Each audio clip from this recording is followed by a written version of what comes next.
I am Jasmine, 35 years old, and 2 weeks before Christmas. I stood in my parents' hallway, holding a $15,000 gift I was about to give them. Instead of welcoming me, I overheard them planning to lock me in their basement to babysit 5 screaming toddlers, so my little cooking hobby would not embarrass my sister in front of her wealthy in-laws. So I turned around, walked out the door, and changed my holiday plans. On December 22nd, when my mother called screaming about missing food and an unpaid venue deposit, I simply laughed from my first-class seat to St. Lucia and told her not to wait up for the catering. Before I continue this story, let me know where you are watching from in the comments below. Hit like and subscribe if you have ever had to teach your toxic family a lesson in respect. Growing up in Atlanta, success in my family was strictly defined by boardrooms and corner offices. My parents, Beatrice and Calvin, measured worth in corporate titles and strategic marriages. My younger sister Chloe played her game perfectly. At 28, she secured her position as the family favorite by marrying Liam, a wealthy white venture capitalist whose family practically oozed old money and exclusivity. I chose a different path. I fell in love with culinary arts, working grueling hours in high-pressure kitchens until I built my own elite catering firm. To the rest of Atlanta, I was a highly sought-after executive chef, fully booked 18 months in advance. To my family, I was just the girl who worked in a kitchen, a blue-collar disappointment who smelled like garlic and onions instead of expensive perfume. It was the second week of December when I drove up to my parents' sprawling suburban estate in Alpharetta. The crisp winter air felt refreshing, and for once I was actually looking forward to seeing them. In my hands, I held a custom embossed leather binder containing a spectacular holiday menu. I had planned to gift them a premium catering package for their upcoming pre-Christmas gala. Wagyu beef sliders, lobster blinis, imported caviar, and a full staff of professional servers. It was a $15,000 gesture meant to finally prove my success and bring us together. The front door was slightly ajar, likely left open by my father, who always forgot to pull it completely shut after grabbing the morning packages. I stepped into the grand marble foyer, wiping my boots on the mat, preparing to call out a cheerful greeting. But the sound of laughter drifting from the formal living room stopped me in my tracks. "Are you absolutely sure his parents are coming this time?" That was my father Calvin, his voice thick with anxious anticipation. "We cannot have a repeat of last Thanksgiving when they canceled at the last minute." "They are definitely coming," Chloe replied, her tone dripping with self-importance. "Liam booked their first-class tickets himself. His mother is already demanding to know the vintage of the champagne we are serving. We have to make this gala absolutely flawless, Mom. The venue has to be perfect, the food has to be Michelin quality, and there cannot be any distractions. None." My mother Beatrice chimed in, her voice soothing and confident. "Do not worry about a thing, sweetheart. I have been coordinating everything for the Buckhead rental property. It will look like we have owned the place for decades. Liam's family will be thoroughly impressed by our taste." I stood frozen in the hallway, my fingers gripping the leather binder tightly. They had been boasting about this luxury rental for weeks, pretending it was a favor from a mysterious wealthy friend. I pushed down the urge to announce my presence, something telling me to stay perfectly still and listen. "But what about the kids?" Chloe whined, the anxiety creeping back into her voice. "Liam's sister is bringing her 3 terrors, and I have my 2. 5 toddlers running around a luxury mansion while we are trying to host a sophisticated cocktail hour is a recipe for disaster. We need to hire a professional nanny service or maybe a team of them." "A nanny service this close to Christmas will cost a fortune," Calvin grumbled. "We are already stretching the budget to the absolute limit just to afford the decorations and the premium liquor your mother insisted on buying." "We do not need to hire anyone," Beatrice said dismissively. A light dismissive chuckle followed her words. "We have Jasmine." My heart slammed against my ribs. "Jasmine?" Chloe scoffed. "Mom, she is supposed to be doing the food. You said you bullied her into providing the catering for free. How is she going to cook and babysit? She can do both," Beatrice stated casually, as if she were discussing the logistics of a rented mule rather than her eldest daughter. "We are going to set up a play area in the finished basement. We will just put Jasmine down there with the toddlers. She can keep them quiet, feed them whatever little snacks she brings, and keep them completely out of the way." But what if she wants to come upstairs and mingle? Chloe pressed her voice laced with genuine horror. Mom, Liam's parents are so particular. I cannot have Jasmine walking around in her messy chef clothes trying to make small talk with venture capitalists. She does not know how to act in those circles. Her little kitchen hobby is cute and all, but it is not exactly country club conversation. She will embarrass me. She will not embarrass anyone because she will not be seen, Calvin added firmly. Your mother is right. Jasmine is used to working in the background. It is what she does. We will just tell her the kids need constant supervision and that her primary job for the night is keeping them entertained downstairs. If she needs to bring food up, she can use the service stairs, drop the trays, and go right back down. Exactly, Beatrice agreed. It solves two problems at once. We get the free food she is always bragging about, and we get free childcare. Plus, keeping her in the basement means we do not have to explain why our eldest daughter is still unmarried and working a blue-collar service job. We will just tell Liam's parents she could not make it due to a last-minute shift at the restaurant. It is cleaner that way. Chloe let out a bright, cruel laugh that echoed off the marble walls of the foyer. It is actually perfect. She can wear one of those plain black aprons, so if Liam's mother accidentally sees her in the hallway, she will just assume she is the hired help. Which, let us be honest, is basically what she is anyway. I stood there, the leather binder, feeling suddenly heavy and ridiculous in my hands. The air in my lungs felt incredibly thin. 35 years of my life flashed before my eyes. The straight A's I had earned that they ignored because I refused to go to law school. The grueling 18-hour shifts I worked to build my business from the ground up while they funded Chloe's luxury lifestyle. The countless times I had bitten my tongue when they made passive-aggressive comments about my weight, my single status, and my career choices. I had come here today to offer them a $15,000 gift out of love. I had wanted to elevate their party to make them proud to finally earn my seat at their table. But they did not want me at their table. They wanted me locked in the basement, hidden away like a dirty secret, wearing a plain black apron, so their wealthy white in-laws would mistake me for a servant. A younger version of myself might have burst into that living room with tears streaming down my face. I might have yelled, demanded an apology, and begged them to see my worth. I might have thrown the custom menu on the coffee table and stormed out in a fit of dramatic rage, but I was not that scared, desperate girl anymore. I was an executive chef who commanded a kitchen of 20 highly trained professionals. I managed million-dollar budgets and dealt with the most demanding clients in the city without breaking a sweat. I knew the value of my time, my skill, and my presence. And I finally realized that my family could not afford me. I did not make a single sound. I did not drop my keys or gasp or let out a dramatic sigh. I simply tightened my grip on the leather binder, turned around, and walked silently out the front door, pulling it gently shut behind me. The walk down the paved driveway to my car felt like crossing a bridge from one life into another. The crisp winter air no longer felt refreshing, it felt clarifying. I unlocked my luxury SUV, a vehicle that cost more than my father's entire yearly salary, and slid into the driver's seat. I placed the binder on the passenger seat and started the engine. Just as I was pulling out of their neighborhood, my phone vibrated in the cup holder. I glanced at the screen at a red stoplight. It was a text message from my mother. Jasmine, honey, do not forget you promised to drop off the menu for the free food you are bringing for the gala. Chloe needs to approve the appetizers by tonight to make sure they fit the aesthetic. Let me know when you are coming by. I stared at the message, reading the sheer entitlement dripping from every word. They really believed I was just a desperate, obedient servant waiting for their approval.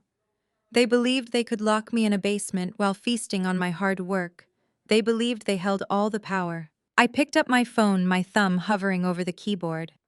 I did not type out my hurt. I did not unleash my anger. I simply smiled, a cold, sharp smile that reached all the way to my eyes, and typed a 3-word reply. It is handled. I hit send, tossed the phone back into the cup holder, and pressed my foot down on the gas pedal.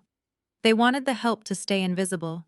They were about to get exactly what they asked for. The tires of my luxury SUV gripped the familiar asphalt of the highway as I drove away from the sprawling estates of Alpharetta and headed back toward the beating heart of downtown Atlanta. The heater blew warm air against my face, but a deep, icy calm had already settled into my bones. For years, I had bent over backward trying to fit into the impossibly narrow box my parents had constructed for me.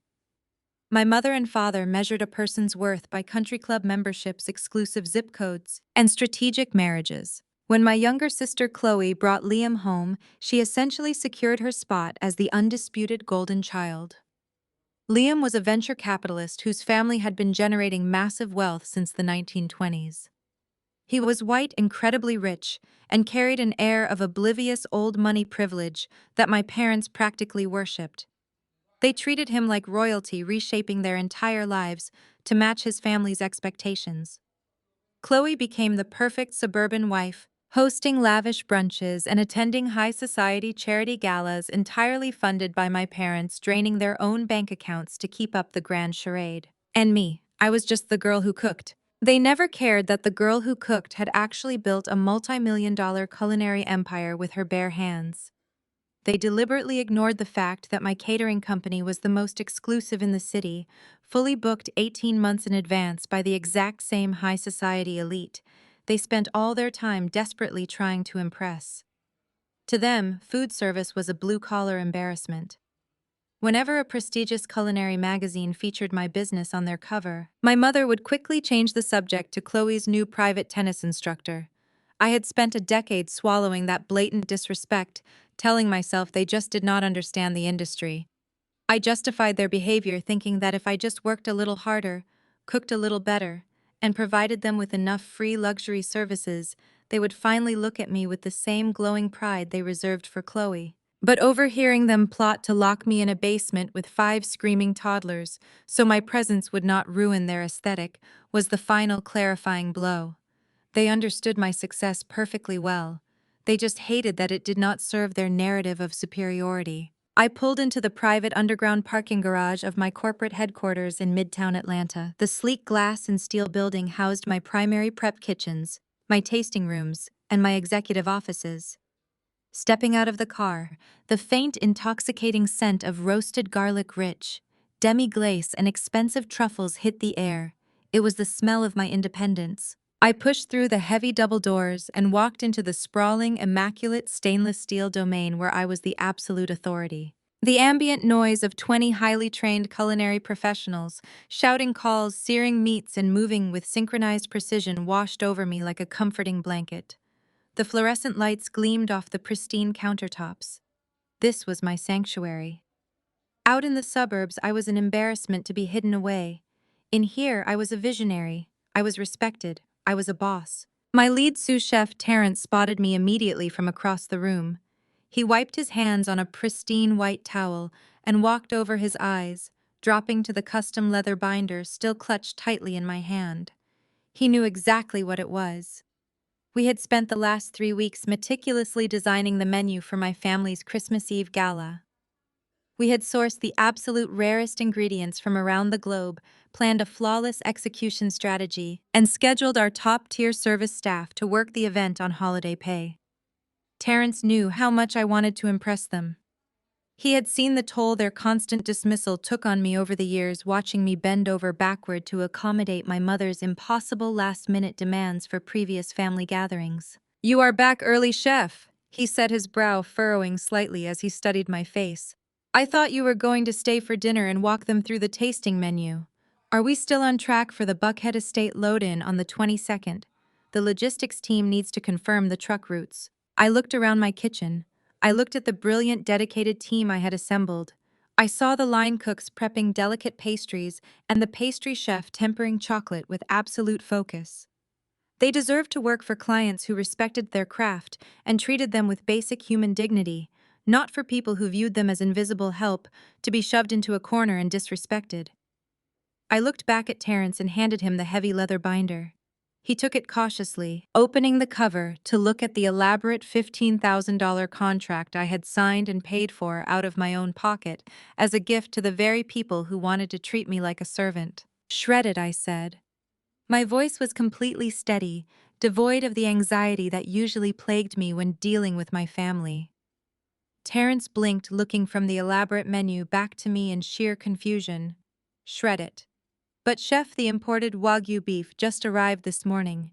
The prep team has already started the bases for the lobster blinis.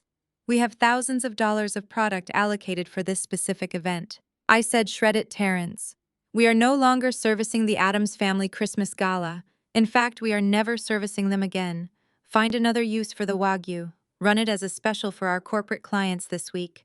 Just get their names off my board. Terrence did not ask any probing questions. He had been with me for 5 years and had catered for my mother twice before. He knew exactly how toxic, demanding, and utterly ungrateful she could be. A slow smile of profound understanding spread across his face. Considered it done, chef, he said, closing the binder with a satisfying sharp snap. I will redirect the prep team immediately and clear the schedule. I left the bustling, rhythmic energy of the kitchen and walked down the quiet, thickly carpeted hallway to my private executive office. I locked the heavy oak door behind me and dropped my purse onto the leather sofa.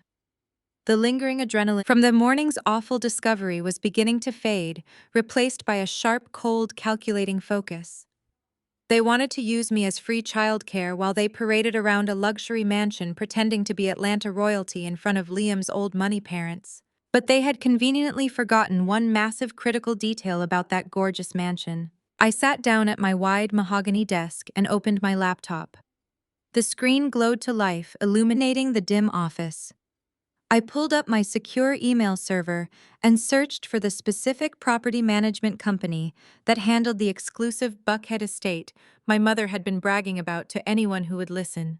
2 months ago, my parents had come to my apartment in an absolute panic. The rental property required a massive financial guarantor to secure the highly coveted holiday dates. Because my parents had been secretly draining their retirement funds and maxing out their credit cards to fund Chloe's lavish lifestyle and keep up appearances for Liam's family, their credit scores had taken a massive hit. The property management company had denied their application. They had begged me to co-sign the lease, crying about how important this party was for Chloe's marriage and how Liam's parents would judge them if they hosted it at their regular suburban home. They promised they would cover the daily rental expenses if I just provided the financial backing to get the approval. Like a desperate, eager daughter wanting to prove her loyalty and please her parents, I had signed the extensive paperwork. Furthermore, I had kept it a total secret from Chloe and Liam, just as my parents had tearfully demanded so their pride would not be damaged. I opened the digital lease agreement on my screen. There, in bold black and white, was my signature, serving as the sole financial anchor, keeping their entire grand holiday illusion afloat. The property manager had clearly stated in the contract that if the primary guarantor withdrew before the actual move-in date, the massive $10,000 security deposit would instantly be charged to the secondary cards on file to hold the reservation. My parents' secondary cards, which I knew for an absolute fact would decline immediately due to their hidden debts. I rested my hand on the computer mouse. I stared at the screen, reading the cancellation clause word for word. I thought about the conversation I had just overheard. I thought about the plain black apron they wanted me to wear, so I would blend in with the hired help. I thought about the basement they planned to banish me to, away from the laughter and the champagne and the celebration. They thought I was just the help. They thought I was powerless and desperate for their scraps of affection. I took a deep, steadying breath, feeling a powerful electric sense of liberation wash over my entire body. I was no longer the scapegoat. I was the one holding all the cards. I hovered my finger directly over the cancel button, ready to watch their perfect illusion burn to the ground. I pulled my hand away from the computer mouse. Pressing the cancel button right then would have been too easy. It would have given them time to scramble, time to secure a backup venue, time to spin a story where I was the erratic villain who ruined Christmas on a whim. A true chef knows that timing is absolutely everything. You have to let the heat build. You have to let the ingredients reduce until the flavor is undeniable. I closed the laptop and decided to let them dig their hole a little deeper. Over the next 72 hours, my phone became a relentless beacon of their sheer audacity. It started on Tuesday morning. I was in the middle of a vendor meeting negotiating a contract for locally sourced truffles when my screen lit up with a massive block of text from Chloe. It was not a greeting. It was a minute-by-minute itinerary for my basement imprisonment. She had color-coded it, The spreadsheet detailed exact times for toddler naps, specific windows for organic snack distribution, and strict limits on screen time. She specifically noted that I was to arrive through the garage and remain on the lower level at all times. But the absolute highlight of her message, the part that actually made me chuckle in the middle of my boardroom, was her wardrobe mandate. Jasmine, she wrote, please make sure you wear a plain black apron over simple dark clothes. Liam's parents are very traditional, and we absolutely do not want them confusing you for a real guest if you accidentally cross paths in the hallway. Just keep a low profile. Thanks. I stared at the words.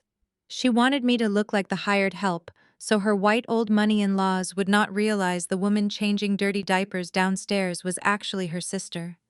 The sheer level of self-hatred and social climbing required to type those words was staggering. 10 years ago, a message like that would have sent me into a spiral of depression. I would have called my friends crying, questioning my worth, wondering why my own sister was so deeply ashamed of my existence. Now sitting in an office I owned, wearing a tailored suit that cost more than her monthly mortgage payment, I felt nothing but a cold, clinical pity. I did not argue. I did not try to defend my dignity. I simply typed back a cheerful thumbs up emoji and added sounds perfect. See you soon. I was feeding their delusion, fattening them up for the slaughter. My compliance only emboldened them further. On Wednesday afternoon, my mother called. I was standing in the testing kitchen evaluating a new winter menu for a corporate client when Beatrice's frantic, pretentious voice filled my ear. Jasmine listened to me very carefully. She began bypassing any form of hello. Liam's mother just sent over her dietary requirements for the Christmas Eve gala. She is incredibly particular. She only eats a specific diet and we cannot afford a single mistake. She expects premium appetizers when they walk through the door. I signaled for my sous chef Terrence to turn down the heat on the stove, pressing the phone closer to my ear. What exactly does she need, Mom? She wants caviar, Beatrice stated, her voice tight with panic. But not just any caviar. It has to be imported royal beluga. Liam mentioned she had it at a gala in Paris last month and has been craving it since. You need to source it immediately and bring it on the morning of the 22nd. I leaned against the stainless steel counter. Mom, do you have any idea how hard it is to source authentic royal beluga 3 days before Christmas? Not to mention, a tin large enough for a party will cost roughly $4,000. I need to invoice you for that kind of specialty item. There was a sharp intake of breath on the other end of the line. The very mention of money was always a trigger for Beatrice. Invoice me. Jasmine, do not be difficult. You know your father and I are stretched thin paying for the floral arrangements and the string quartet. This is your contribution to Chloe's happiness. You are supposed to be providing the food for free. Surely you have connections in your little industry to get a discount. Just put it on your company card. It is a business expense for you anyway. She was demanding I spend $4,000 of my own hard-earned money to feed a woman who would not even be told my name. She wanted me to subsidize her grand illusion of wealth while I sat in a basement wiping spit up off my plain black apron. I took a slow, deep breath, letting the incredible disrespect wash over me. I looked around my kitchen at the gleaming equipment, the dedicated staff, the sheer reality of my success that she continually chose to ignore. You know what, Mom, I said, making my voice sound bright and compliant. You are absolutely right. It is my contribution to the family. I will make a few calls to my suppliers right now. Consider the caviar handled. It will be top tier. Oh, thank goodness. Beatrice sighed, the tension leaving her voice instantly. I knew you would figure it out. Just make sure it is plated beautifully before you go down to the basement with the kids. We want it waiting in the grand foyer when they arrive. And Jasmine, please make sure your hair is tied back tightly. We cannot have any cross-contamination. I promised her everything would be flawless. I assured her the basement activities were prepped, the toddlers would be entertained, and the caviar would be spectacular. When I hung up the phone, I felt a genuine smile spread across my face. The trap was set and they were sprinting right into it. I immediately called my most exclusive seafood purveyor. I did not ask for a discount. I ordered the absolute finest, highest grade imported royal beluga caviar he had in his vault. I paid full price, charging it directly to my personal black card. I paid for expedited overnight shipping, ensuring it would arrive at my corporate kitchen by Friday morning. The next 48 hours were a masterclass in holding my nerve. Chloe texted me 2 more times, once to remind me that the kids liked their sandwiches cut into stars, and another time to demand I bring extra toilet paper for the basement bathroom so I would not have to come upstairs to restock it. I answered every single message with cheerful enthusiasm. I was the perfect, obedient, invisible servant they so desperately wanted me to be. Friday morning arrived crisp and bright. I walked into my headquarters with a spring in my step. The energy in the kitchen was electric. We were gearing up for the massive celebrity charity event I had booked after canceling my family's gala. My staff was moving with beautiful synchronized precision. At exactly 10 in the morning, a courier arrived at the delivery bay. He handed over a small, heavily insulated silver package. I signed the electronic manifest and took the box directly to my main prep station. Terrence walked over, wiping his hands on a clean towel, his eyes tracking the silver package. "Is that what I think it is, chef?" he asked, his eyebrows raising. I popped the seal on the insulation and pulled out the sleek black tin. The label gleamed under the kitchen lights. Genuine royal beluga. Over $4,000 of pure, unadulterated luxury resting in the palm of my hand. "It certainly is," I said. Terrence looked confused. "I thought we scrubbed the Addams Family event from the board. Did the charity client request a last-minute caviar edition?" "No," I replied, picking up a specialized pearl spoon. "This was a special request from my mother. She demanded I buy it out of my own pocket to impress her son-in-law's mother. She told me to plate it beautifully before I locked myself in the basement." Terrence let out a low whistle, shaking his head. The staff knew about my family's demands. They had seen the stress it caused me over the years. "Are you going to send it to them anyway?" he asked. I looked at the tin, then looked at Terrence. "Grab 2 loaves of the fresh brioche we baked this morning," I instructed. "Slice them thick and toast them in clarified butter. Get the creme fraiche and the chives." Terrence grinned, a knowing spark lighting up his eyes. "Yes, chef." 10 minutes later, I called the entire kitchen staff to a halt. 20 hardworking, brilliant culinary artists stopped what they were doing and gathered around my central prep station. Spread out before them were trays of perfectly toasted buttery brioche points topped with delicate dollops of creme fraiche. I opened the tin of royal beluga. The dark, glossy pearls caught the light. Carefully, generously, I spooned the $4,000 caviar onto the toast points. I made sure every single member of my staff, from my lead sous chef down to the newest dishwasher, had a piece. "You all have worked incredibly hard this season," I announced, raising my own piece of toast. "You are respected, you are valued, and you are the only people I want to share this with." The kitchen erupted in cheers. We stood around the stainless steel island, eating the world's most expensive luxury ingredient, laughing and celebrating our hard work. It tasted like absolute victory. It tasted like freedom. I savored every single bite, knowing full well that there was not a single pearl left for the grand foyer in Buckhead. I threw the empty tin into the recycling bin, dusted off my hands, and walked back to my office. The caviar was gone. The menu was shredded. My staff was reassigned. Now it was time to pull the final pin on the grenade. The drive from the bistro back to my culinary headquarters felt lighter than any journey I had taken in years.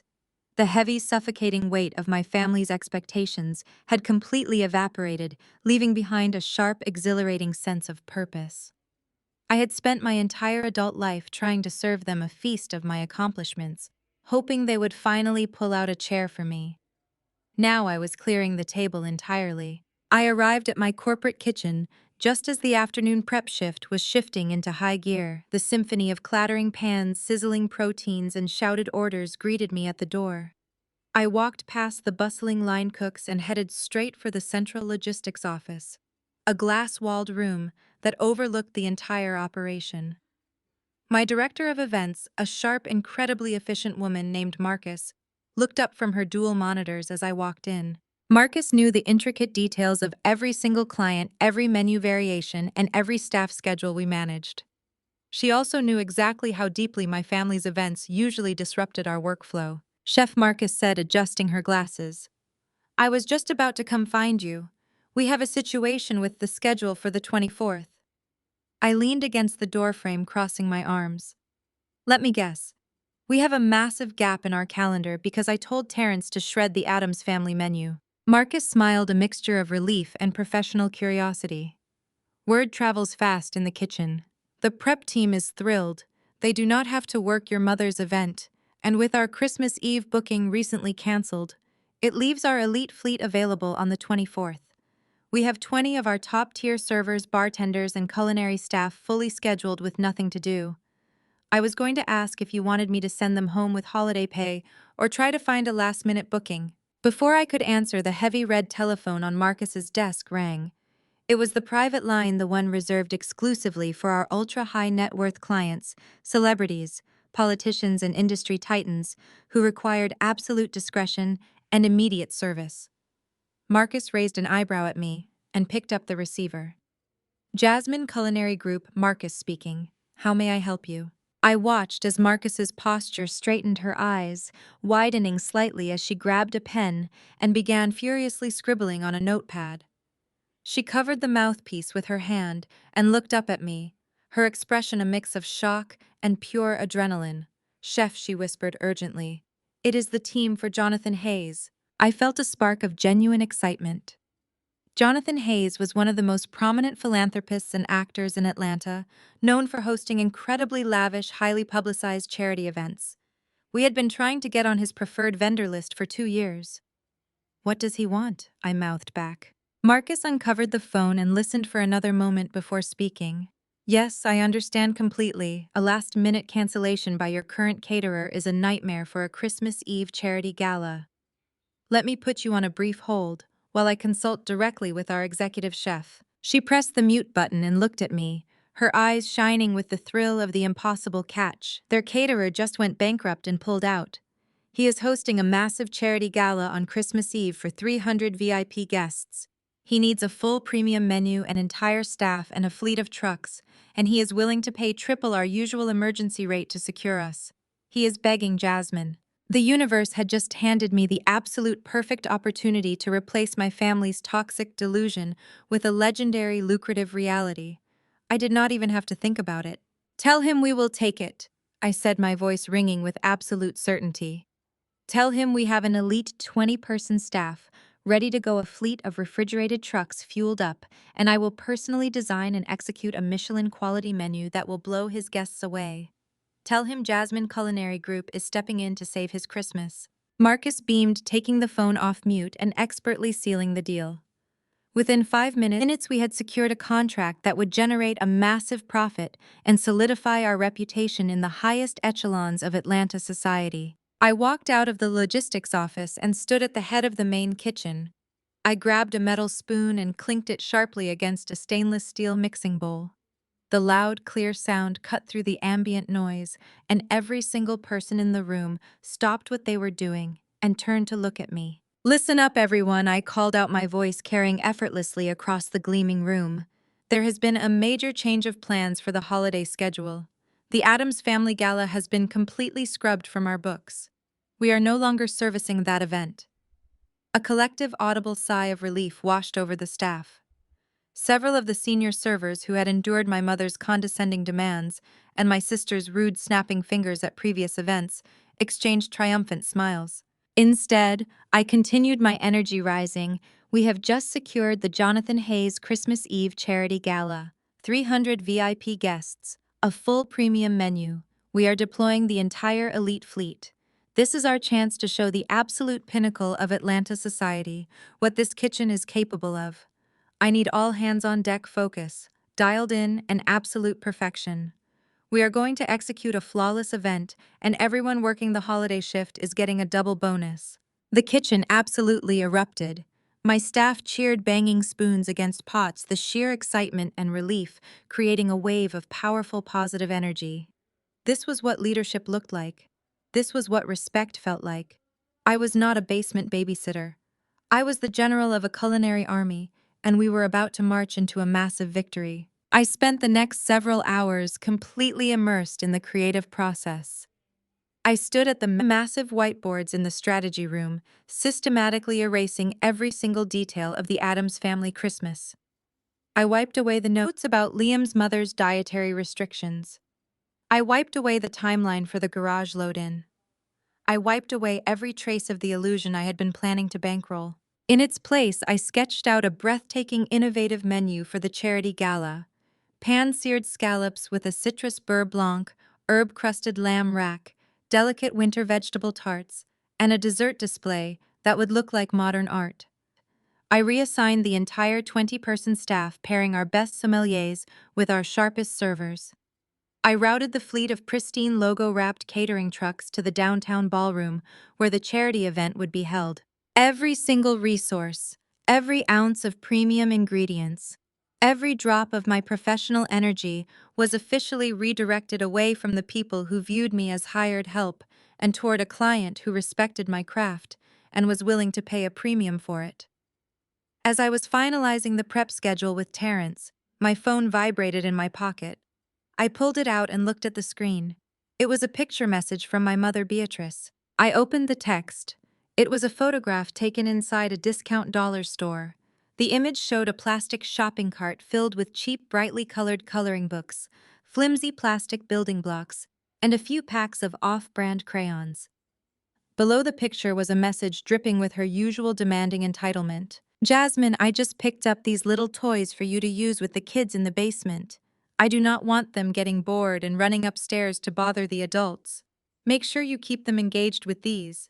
Also bring some extra garbage bags for the diaper pail down there. We want the house smelling perfect when Liam's parents arrive. Do not forget to wear the black apron." I stared at the photograph of the cheap toys. I looked at the words she had typed, ordering me to manage a diaper pail while she played society hostess on my dime. There was no longer any sting. There was no residual hurt. There was only the absolute, undeniable confirmation that I was making the exact right decision. They were perfectly content to shove me in a dark room with a pile of dollar store crayons while they lived a fantasy they could not afford.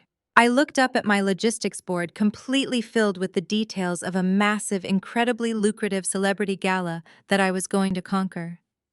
I looked back down at the text message, demanding I bring garbage bags to my own family's party. I did not try to explain myself. I did not send a paragraph defending my worth. I simply tapped the screen and replied with a single cheerful thumbs-up emoji. The collision course was officially locked in. They were blindly speeding toward a brick wall of reality, and I was going to make sure I had a front row seat to watch the impact. But I was not going to watch it from a basement in Atlanta. I was going to watch it from a very different, much warmer vantage point. The weekend before Christmas arrived with a biting chill in the air, but the atmosphere inside the trendy Buckhead Bistro was suffocatingly warm and thick with the scent of overpriced truffle oil and roasted espresso. My mother had insisted on this mandatory pre-holiday brunch to go over the final logistics for their grand illusion. I parked my car a few blocks away, taking a moment to center myself before walking into a restaurant that catered exclusively to people who wanted to be seen rather than people who actually appreciated good food. I spotted my family immediately. They were seated at a prime corner booth, bathed in the natural light streaming through the floor-to-ceiling windows. Liam, Chloe's wealthy white venture capitalist husband, was holding court. Chloe sat beside him, hanging on his every word with practiced adoration, while my parents leaned forward across the table, their faces arranged in masks of eager submission. I slid into the empty seat across from them. A waitress in a crisp white apron immediately appeared and poured me a mimosa. The clinking of crystal glasses and the low hum of jazz music masked the deep pulsing tension radiating from our booth. Liam turned his attention to me, adjusting the cuffs of his tailored blazer. He looked at me with an expression of benevolent pity, the kind of look a wealthy man reserves for a charity case he feels obligated to acknowledge. "Jasmine," Liam began, his voice loud enough to ensure the neighboring tables could hear his generosity. "Chloe and I were talking about your situation the other night. I know the food service industry is a tough grind, especially for people stuck at the bottom, trying to make ends meet. It is a hard life, constantly hustling for those little catering gigs." I took a slow sip of my mimosa, letting the citrus and champagne wash over my tongue. I did not say a word. I just waited for the punchline. "I actually have a buddy who owns a regional chain of fast casual chicken franchises." Liam continued, leaning back comfortably against the leather booth. They are expanding across the state. I could make a call, pull a few strings, and get you an interview for a shift manager position. It would be a huge step up for you. You would finally have a steady paycheck, some real health benefits, and a chance to actually move up in the food industry. You cannot rely on those small kitchen jobs forever. Chloe let out a soft, breathy laugh. She reached for her own glass, making sure to lift her arm just enough so the ambient light would catch the heavy diamond tennis bracelet resting on her wrist. It was a bracelet my parents had almost certainly financed on a high-interest credit card to ensure she looked the part of a wealthy socialite. You really should take the offer, Jasmine, Chloe said, her lips curving into a mocking smirk. Liam is being incredibly generous. It is time you started thinking about your future. You cannot just cook for fun for the rest of your life. My father Calvin leaned sharply across the table, pointing his silver fork directly at me. His eyes were hard and commanding. You need to be grateful for Liam's charity, Jasmine. He is sticking his neck out to help you find a real job. You should appreciate the handout and thank him for looking out for you. My mother Beatrice nodded enthusiastically in agreement. Exactly. It would be so nice to finally tell our friends that you have a stable, respectable management position instead of just hovering in the background of other people's parties. I sat completely still, absorbing the sheer, unadulterated disrespect echoing across the brunch table. I did not defend my business. I did not pull out my phone to show them the massive portfolio of celebrity clients I catered for weekly. I did not tell Liam that my elite culinary empire generated more daily revenue than his friend's entire fast food chicken franchise produced in a month. I simply smiled, maintaining a polite, impenetrable expression, and looked down at my left hand resting on the white linen tablecloth. Wrapped around my wrist was a custom imported vintage timepiece. I had purchased it for myself in Geneva after closing a massive corporate contract the previous spring. I knew for an absolute fact that the watch on my wrist cost significantly more than the luxury imported sedan Liam had just handed off to the valet outside. I possessed more wealth in that single piece of jewelry than Liam had in his entire checking account, but I let them enjoy their false sense of superiority. I let them feast on their delusions. That is very thoughtful of you, Liam, I said, my voice smooth and perfectly pleasant. I will definitely keep your friend's chicken franchise in mind as I map out my career goals for the new year. Liam beamed, clearly satisfied with his performance as the benevolent savior, and the conversation seamlessly shifted away from my supposed miserable life and moved directly onto their absolute favorite topic, the Buckhead Mansion. Beatrice practically vibrated with excitement as she described the sweeping dual staircases in the foyer of the rental property. She talked animatedly about how Liam's parents were going to be completely breathless when they walked through the solid oak front doors on Christmas Eve. She boasted about the grand formal dining room and how the massive crystal chandeliers would perfectly illuminate the evening. Calvin chimed in, bragging to Liam about how he had aggressively negotiated the lease for the holiday weekend. He puffed out his chest, claiming he had leveraged his vast corporate contacts to secure the highly coveted property ahead of a dozen other wealthy bidders. He completely glossed over the reality of the situation. He conveniently omitted the fact that the luxury property management company had rejected his application outright due to his abysmal credit score. He left out the part where he and Beatrice had begged me to provide my pristine financial backing to secure the rental. They were selling Liam a magnificent, flawless fantasy, and it was entirely funded by my silent signature. I listened to Chloe detail the exact moment Liam's mother would walk into the house. Chloe said she could not wait to see the look of pure, unadulterated respect on her mother-in-law's face. They were so deeply intoxicated by their own elaborate lies that they had completely forgotten who was actually holding the keys to their kingdom. They honestly believed they had outsmarted the system, using me to guarantee their wealth while planning to lock me in the basement the moment the guests arrived. The brunch dragged on for another hour. I finished my eggs Benedict, noting internally that the hollandaise sauce was terribly underseasoned and the eggs were slightly overcooked. I politely dabbed my mouth with my linen napkin and placed it gently on the table. "Excuse me for a moment," I said to the table, standing up from the booth. "I need to use the restroom before we leave." They barely acknowledged my departure already, deep into an argument about which classical music playlist to feature during the cocktail hour.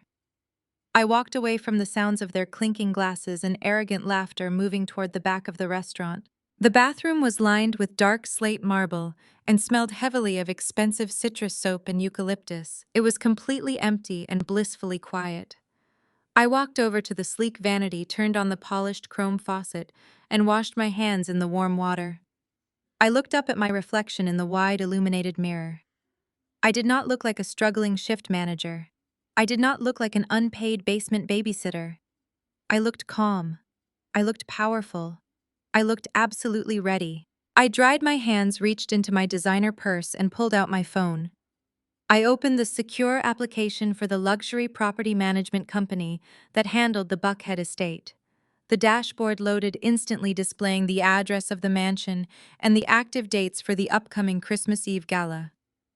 Right below the property details shining brightly on the high-definition screen was my name listed as the sole primary financial guarantor. I tapped on the account settings and navigated to the lease agreement profile. A red button sat at the bottom of the screen. I pressed it, initiating the withdrawal process. The screen immediately prompted me with a final bold warning. It stated that removing myself as the primary guarantor would instantly shift all financial liabilities, including the massive $10,000 security deposit hold, directly to the secondary payment methods on file. The system explicitly warned that if the secondary cards declined the authorization, the reservation would be permanently revoked and all access codes would be deactivated. I stood in the quiet marble bathroom and thought about Calvin telling me to be grateful for a fast food job. I thought about Chloe's mocking smirk and the heavy diamond bracelet paid for with debt. I thought about my mother demanding I wear a plain black apron and hide in a basement with dirty diapers so her in-laws would not know I existed. I thought about the sheer blinding entitlement of people who demanded a feast while refusing to offer a crumb of respect. I did not hesitate for a single fraction of a second. I pressed the button to officially execute the cancellation of my financial guarantee. The screen buffered for a fleeting moment before a bright green checkmark appeared. The system confirmed that I was officially removed from the lease. The financial burden had instantly, irrevocably been transferred to Beatrice and Calvin. I locked my phone and dropped it back into my purse. I knew exactly what the digital machinery was doing at that very second. The automated leasing system was currently attempting to authorize a $10,000 charge on my parents' maxed-out credit cards. It was going to fail miserably. The property manager was going to receive a notification of the declined payment and would give them a tiny, incredibly brief grace period to rectify the funds before locking them out of the house completely. They were going to hit critical financial failure in exactly 48 hours. They had built a beautiful, towering house of cards, and I had just quietly walked away with the foundation. I walked out of that slate marble bathroom, leaving behind the ghost of every time they had ever made me feel small. As I navigated through the crowded, trendy bistro, I did not even glance toward the corner booth where my family was still sitting. I knew exactly what they were doing. They were likely still drinking their mimosas, still laughing at Liam's condescending jokes, and still basking in the absolute certainty that they had outsmarted me. They were completely oblivious to the digital shockwave that was currently racing through the servers of the luxury property management company. Stepping out into the crisp Atlanta afternoon, I felt an extraordinary sense of clarity. For my entire life, my parents had meticulously constructed a towering facade of wealth and prestige. They had sacrificed their own financial stability to create an illusion of old money to ensure Chloe could secure a husband like Liam. They looked down on my culinary empire because it represented actual labor, while they worshipped the effortless inherited privilege that Liam brought to the table. But an illusion requires constant funding, and I had just ripped out the very foundation that was keeping their house of cards standing. I drove back to my corporate headquarters, sliding seamlessly back into the role of an executive chef, preparing for the most prestigious charity event of the season. The energy in my kitchen was intoxicating. My staff was operating at peak performance, meticulously prepping the intricate courses for the Jonathan Hayes Christmas Eve Gala. I tasted the citrus beurre blanc, adjusting the acidity with a squeeze of fresh Meyer lemon. I inspected the delicate winter vegetable tarts, ensuring the pastry was perfectly flaky. I was surrounded by excellence, by people who respected my vision and valued my leadership. I did not have time to dwell on the petty toxic dynamics of my family. I had a masterpiece to execute. It was not until late Thursday evening, long after the prep shifts had ended and the kitchen had been polished to a blinding shine, that the financial trap finally snapped shut. I was sitting alone in my private executive office. The building was quiet save for the low hum of the massive commercial refrigerators down the hall. I was reviewing the final logistics routes for our catering fleet when my cell phone vibrated violently against the mahogany desk. The screen illuminated the dark room, displaying an urgent, automated push notification from the Buckhead Property Management portal. I picked up the phone, my heart beating with a steady, rhythmic anticipation. I unlocked the screen and opened the secure application. The digital machinery had processed my withdrawal as the primary financial guarantor, exactly as the contract stipulated. The system, functioning with cold, emotionless efficiency, had immediately recognized that the massive $10,000 security deposit required to hold the luxury mansion was no longer secured. Following standard protocol, the automated billing system had instantly pivoted to the secondary payment methods on file. Those secondary methods belonged entirely to Beatrice and Calvin. I leaned back in my heavy leather chair and watched the notifications roll in, tracking the system as it attempted to extract the funds from my parents' accounts in real time. The first alert popped up on my screen. The system had attempted to charge $10,000 to my father's primary premium credit card. This was the same card Calvin notoriously flashed at expensive steakhouses to impress his business associates, always making sure the metallic sheen caught the light. I watched the screen refresh. A red status bar appeared next to the transaction ID. Declined. Insufficient funds. I let out a slow, quiet breath. I knew exactly why that card was maxed out. Calvin had used it to finance the extravagant country club membership he had purchased the moment Chloe announced her engagement to Liam. He needed to prove he belonged in the same social stratosphere as his future son-in-law. He had spent tens of thousands of dollars on initiation fees and mandatory monthly dining minimums, effectively draining his available credit just to buy proximity to wealthy people. The automated system, relentless in its programming, automatically moved to the next payment method on the list. It targeted my mother's preferred rewards card. This was the card Beatrice used to maintain her flawless suburban socialite aesthetic. The screen buffered for 3 seconds. Another red status bar flashed across the application. Declined. Credit limit exceeded. A dark, knowing smile spread across my face. I knew exactly where that credit limit had gone. Beatrice had spent the last 2 years obsessively upgrading her wardrobe, her home decor, and her luxury vehicle lease to ensure she never looked out of place when Liam's parents came to town. She had funded Chloe's lavish bridal shower, paid for expensive cosmetic procedures, and bought designer handbags on high-interest credit, all while sneering at my blue-collar catering business. She had built a fortress of designer debt, and now when she actually needed the capital to secure the most important venue of her social career, she had absolutely nothing left in the tank. The system made one final desperate attempt. It targeted a third backup card, a joint account my parents rarely used. I watched the spinning loading wheel, feeling the beautiful poetic justice of the moment. The entire future of their grand Christmas Eve illusion hung on this final digital transaction. They needed this mansion. They had already bragged about it to Liam's notoriously snobbish mother.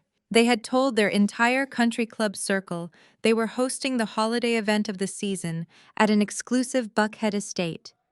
If they lost this house, they would be forced to host the billionaire-in-laws in their cramped, outdated suburban home. The spinning wheel stopped. The final red status bar slammed onto the screen. Declined. Transaction blocked by issuer. It was a total catastrophic financial failure. 3 cards. 3 brutal rejections. The system had officially determined that Beatrice and Calvin did not possess the capital required to secure the property. The grand illusion was officially bankrupt. I sat in the quiet glow of my office, letting the reality of their situation sink in. For my entire life, they had treated me like I was not good enough to sit at their table. They had mocked my passion, belittled my hard work, and planned to hide me in a basement because my presence did not fit their wealthy aesthetic. Yet the absolute irony was that my blue-collar kitchen money was the only real tangible wealth this family possessed. I was the only one who could actually afford the lifestyle they were desperately pretending to live. My phone vibrated again, breaking the silence of the room. This time, it was not an automated notification. It was a new voicemail from the senior property manager of the Buckhead estate. I pressed play and held the phone to my ear, listening to the crisp, professional voice echo in the quiet office. "Good evening, Jasmine," the property manager began, his tone polite, but laced with administrative urgency. "This is Marcus from Platinum Estate Rentals. We received your formal withdrawal as the primary guarantor for the holiday reservation on the Buckhead property. As per our policies, we attempted to transfer the $10,000 security deposit hold to the secondary cards provided by Calvin and Beatrice Adams. Unfortunately, all secondary payment methods have been declined by their respective banking institutions." I closed my eyes, savoring the absolute finality of his words. "I am leaving this message as a courtesy to you, since you originally established the account," the manager continued. "Please be advised that we cannot hold a luxury property over the peak holiday weekend without a secured deposit. If Calvin and Beatrice do not provide a valid authorized payment method by 9 in the morning on December 22nd, the lease will be formally and permanently revoked. All gate access codes will be deactivated, and the property will be immediately released back to the open market. Thank you." The message ended, leaving a heavy, satisfying silence in its wake. December 22nd. That was tomorrow morning. My parents had exactly 12 hours before the property management company locked them out of their own fantasy. A weaker person might have felt a twinge of guilt. A traditional obedient daughter might have called her parents, warned them about the declined cards, and offered to pay the deposit just to keep the peace and save the family from public humiliation. I had played that role for a decade. I had been the peacekeeper, the silent ATM, the reliable doormat. But I remembered Chloe's color-coded spreadsheet. I remembered the exact wording of her text message demanding I wear a plain black apron so I would not be confused for a real guest. I remembered my mother planning to trap me with dirty diapers while she drank my champagne. I deleted the voicemail. I did not forward it to Calvin. I did not text Beatrice to warn her. I permanently erased the message from my phone, ensuring that the very first time they realized their credit cards had failed would be when they showed up at the gates of the mansion and found themselves completely locked out. I placed my phone face down on the mahogany desk. I opened my laptop again and navigated away from the property management portal. I opened a new tab and typed in the web address for my preferred luxury travel concierge. The screen filled with images of pristine white sand beaches, swaying palm trees, and crystal-clear turquoise waters. The temperature in Atlanta was projected to drop below freezing over the holiday weekend, promising a bitter, miserable cold that perfectly matched the impending mood of my family. I had absolutely no intention of sticking around to deal with the fallout. My elite staff was fully prepped for the charity gala, and my sous chef Terrence was more than capable of executing my menu flawlessly. I had engineered a masterpiece, and now I deserved a reward. I selected a 5-star, ultra-exclusive resort nestled in the lush volcanic mountains of St. Lucia. The property featured private plunge pools, 24-hour butler service, and a complete ban on children. It was the exact opposite of a dark, noisy basement in Atlanta. I selected a premium oceanfront villa for the dates of December 22nd through December 26th. The total cost of the luxury Caribbean getaway was nearly double the security deposit my parents could not afford to pay. I pulled out my sleek metal black card, the exact same card I had used to purchase the imported caviar that my staff had devoured for breakfast. I entered the numbers into the travel portal with smooth, practiced keystrokes. I clicked confirm. The booking was processed instantly. No spinning wheels, no declined notifications, just absolute, unadulterated financial power. I closed my laptop, grabbed my purse, and walked out of my executive office. I had a first-class, non-refundable ticket to paradise waiting for me in the morning, and my family had an explosive, devastating reality check waiting for them right behind it. The morning of December 21st broke over Atlanta with a crisp and bitter chill. In years past, the 48 hours leading up to Christmas Eve had always been a grueling marathon of physical and emotional exhaustion for me.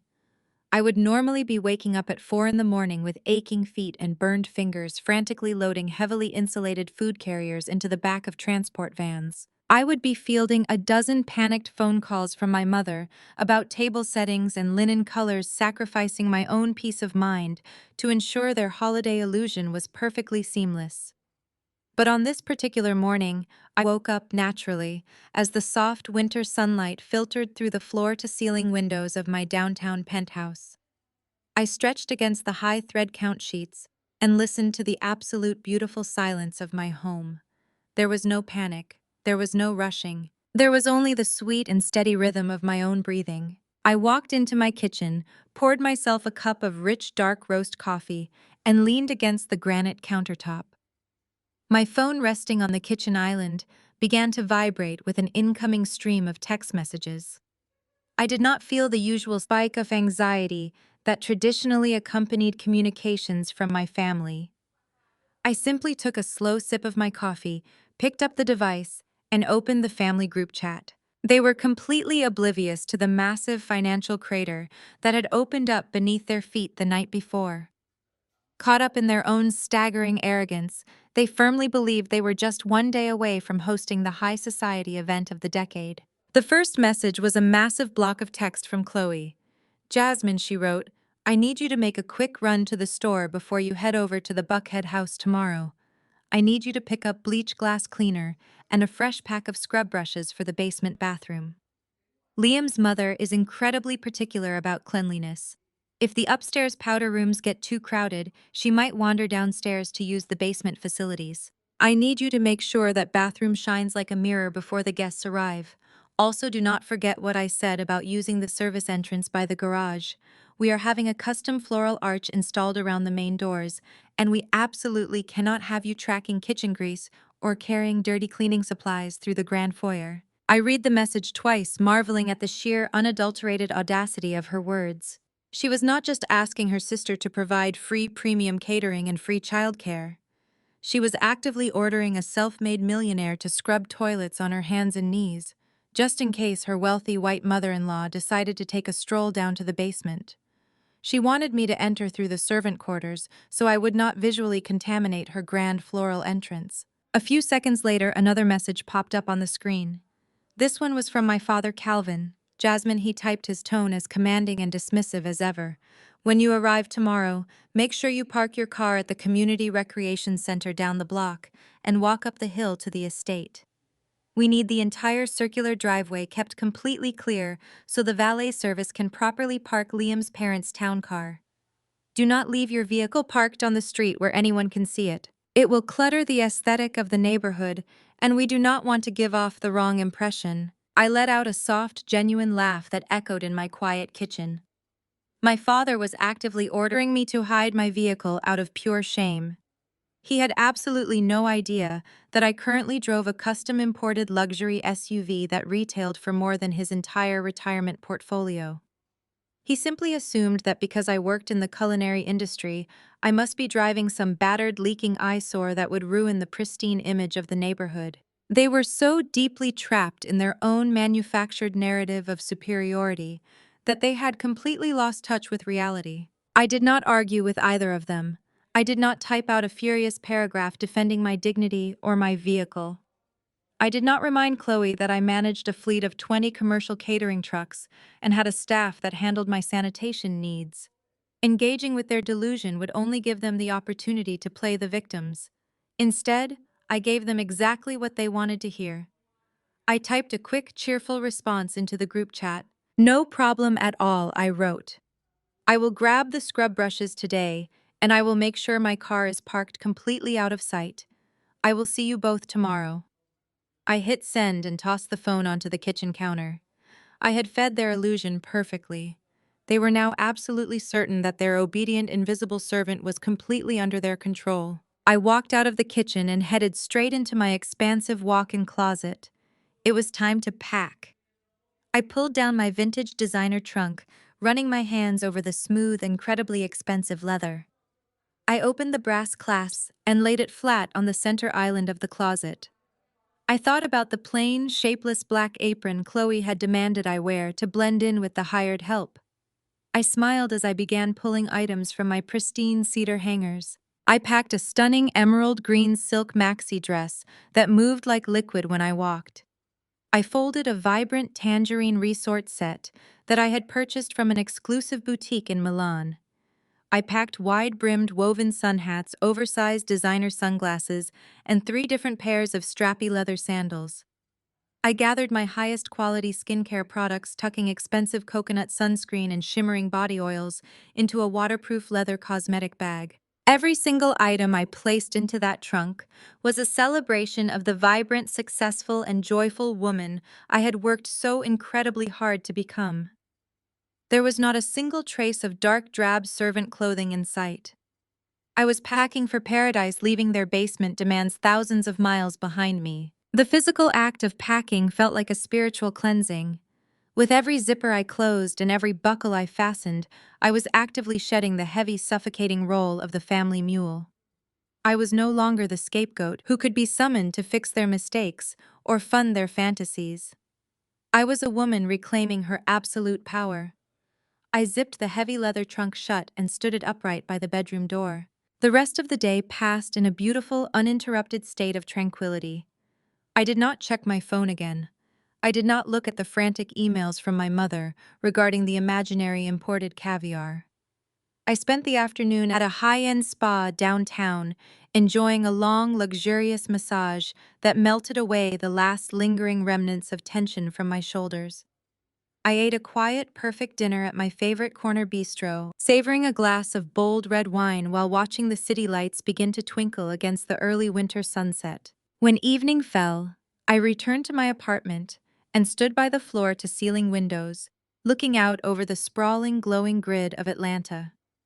Somewhere out there in the suburbs, my family was likely running around in a state of absolute frenzy, packing their own bags and preparing for their grand debut at the Buckhead Mansion.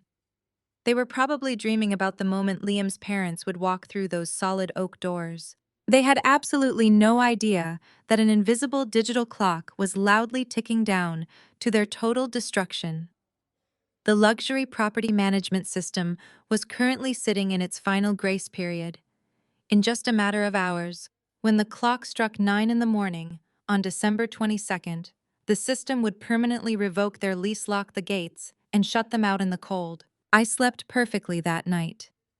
It was the deep restorative sleep of a woman whose conscience was entirely clear and whose boundaries were finally made of iron. I woke up naturally just before dawn on the morning of December 22nd. The sky outside my windows was a soft, bruised purple, promising a bitterly cold day for the city of Atlanta. I took a hot shower dressed in a comfortable cashmere travel set and pulled my hair back into a sleek, polished style. I walked through my spotless, quiet apartment one last time, making sure all the lights were off and the blinds were drawn. I paused by the entryway table and opened my designer purse. I ran my thumb over the stiff, familiar cover of my dark blue passport, double-checking that it was securely tucked inside the zippered pocket alongside my boarding pass. Everything was perfectly in place. My phone buzzed with an incoming call from the concierge desk downstairs. The private black car service I had booked the previous night was currently idling at the curb, ready to transport me directly to the international terminal. I grabbed the handle of my leather trunk and pulled open my front door. I stepped out into the quiet, carpeted hallway and pulled the heavy door shut behind me, listening to the solid, satisfying click of the deadbolt locking into place. I walked toward the elevators, heading straight for the airport, while the ticking time bomb on the rental property finally reached its explosive final hour. The ride to Hartsfield-Jackson International Airport was a masterclass in tranquility. Sitting in the back of the plush town car watching the morning traffic thicken across the Atlanta highways, I felt an extraordinary lightness in my chest. The usual holiday anxiety that had plagued me for over a decade was completely gone. I was not mentally reviewing inventory lists, panicking over delivery schedules, or worrying if my mother would find a microscopic flaw in the linen napkin folds. I was simply a successful woman on her way to the Caribbean. I moved through the private premium security screening with effortless speed and made my way up to the exclusive first-class departure lounge. The space was an absolute oasis of calm, hovering above the frantic, rushing holiday crowds below. Soft jazz played over the hidden speakers, and the air smelled faintly of expensive espresso and fresh lilies. I found a secluded, high-backed leather chair near the floor-to-ceiling windows overlooking the tarmac. An attendant in a crisp uniform immediately approached offering a warm towel and a beverage menu. I ordered a glass of vintage champagne and a plate of fresh berries settling deep into the luxurious cushions. I glanced at the gold watch resting on my wrist. It was 8:45 in the morning, 15 minutes until the property management system officially locked my family out of their fake suburban royalty. The champagne arrived in a delicate crystal flute. I took a slow sip, letting the crisp, dry flavor ground me in the present moment. I did not feel a single ounce of lingering guilt. The heavy, suffocating mantle of the dutiful, unappreciated eldest daughter had been shed, completely left behind in the freezing city streets. I placed the flute on the glass table and watched the digital clock on my phone screen. 8:55, 8:58, 9 o'clock. The minute changed, and I knew exactly what was happening 20 miles away in the affluent hills of Buckhead. The automated system had just severed the digital keys. The massive iron gates of the estate were now officially disabled. The grand oak doors were electronically bolted shut. My parents, who had likely just pulled up to the property, loaded down with Chloe's cheap basement cleaning supplies, were currently standing on the wrong side of the threshold. I took another leisurely sip of champagne. I watched a massive jet push back from its gate, the engines roaring silently behind the thick acoustic glass of the lounge. At exactly 9:14, my phone erupted. It vibrated violently against the glass table, spinning in tight circles, as the caller identification flashed brightly on the screen. It was my mother, Beatrice. I let it ring. I watched the screen go dark as the call went to voicemail. 10 seconds later, the phone erupted again. Then a third time. They were panic dialing. I picked up the device on the fourth ring, swiped to answer, and brought it to my ear. I did not say hello. I just listened. The wind was howling through the phone microphone, carrying the sound of freezing gusts, whipping across the elevated hills of Buckhead. "Jasmine, where in the world are you?" Beatrice shrieked, her voice shrill and echoing with absolute unadulterated panic. "We are standing outside the gates of the Buckhead house and the access codes are not working. The rental agents are refusing to let us inside. They are demanding a $10,000 deposit on the spot, and they are claiming our cards are declining. There must be some kind of glitch with the system. And the catering trucks are not here. You said the catering was handled. Where is the food? Where are you?" Her breathing was ragged. I could hear the sharp, frantic clicking of Chloe's heels on the pavement in the background, accompanied by the distinct muffled whining of a toddler who had been confined to a car seat for too long. They were stranded in the cold driveway of a house they did not own, completely exposed to the harsh reality of their financial ruin. I leaned back into the soft leather of my chair. I looked out at the sun gleaming off the silver wings of the airplanes. I opened my mouth and a sound escaped my throat that I had not made in years. It was a laugh. Not a bitter, cynical scoff, but a genuine, bright, deeply relaxed laugh that bubbled up from my chest and filled the quiet corner of the airport lounge. "What is so funny?" Beatrice snapped, the panic in her voice sharply pivoting into defensive anger. "This is an absolute disaster. Liam's parents are landing in 3 hours. They are expecting a luxury estate and a premium cocktail hour. I need you to call your bank right now and authorize the $10,000 charge so they will open these gates. Then I need you to get your trucks up this driveway immediately. This is not a joke, Jasmine." "I am not laughing at a joke, Mom," I said, my voice smooth, calm, and utterly untethered from her manufactured crisis. "I am laughing because I find the acoustics in the first-class International Departure Lounge to be incredibly delightful." The line went dead silent. The background noise of Chloe's pacing seemed to freeze.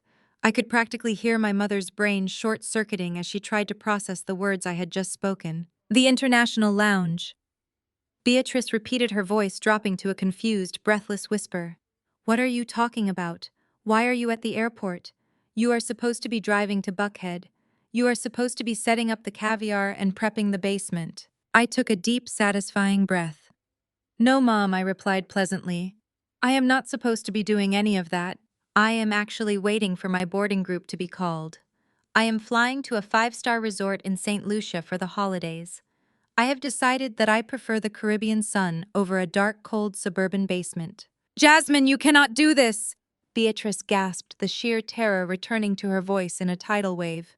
You promised me you would handle the catering. You promised you would keep the kids quiet downstairs. You cannot just abandon your family right before Christmas. We do not have the money to pay this deposit. We do not have any food. What are we supposed to feed Liam's parents? You could feed them the cheap frozen appetizers you usually buy when you are not stealing my professional services, I suggested mildly. Or better yet, you could offer them the plastic dollar store building blocks you demanded I use to entertain the toddlers. I hear those pair wonderfully with a vintage Chardonnay. But honestly, Mom, the menu is not my concern anymore. You see, I was fully prepared to cater your entire gala for free. I was standing in your hallway 2 weeks ago with a $15,000 contract in my hands, ready to gift you the most spectacular holiday dinner of your life. I paused, letting the dollar amount hang heavily in the air between us. I was standing right there in the foyer when you and Chloe finalized your brilliant little plan. I continued, dropping the polite facade and letting the cold, hard steel of my reality slice through her delusion. I heard every single word. I heard Chloe complain about my kitchen hobby.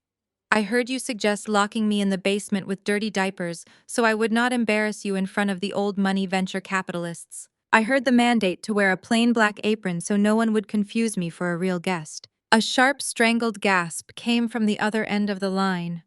Beatrice was completely speechless.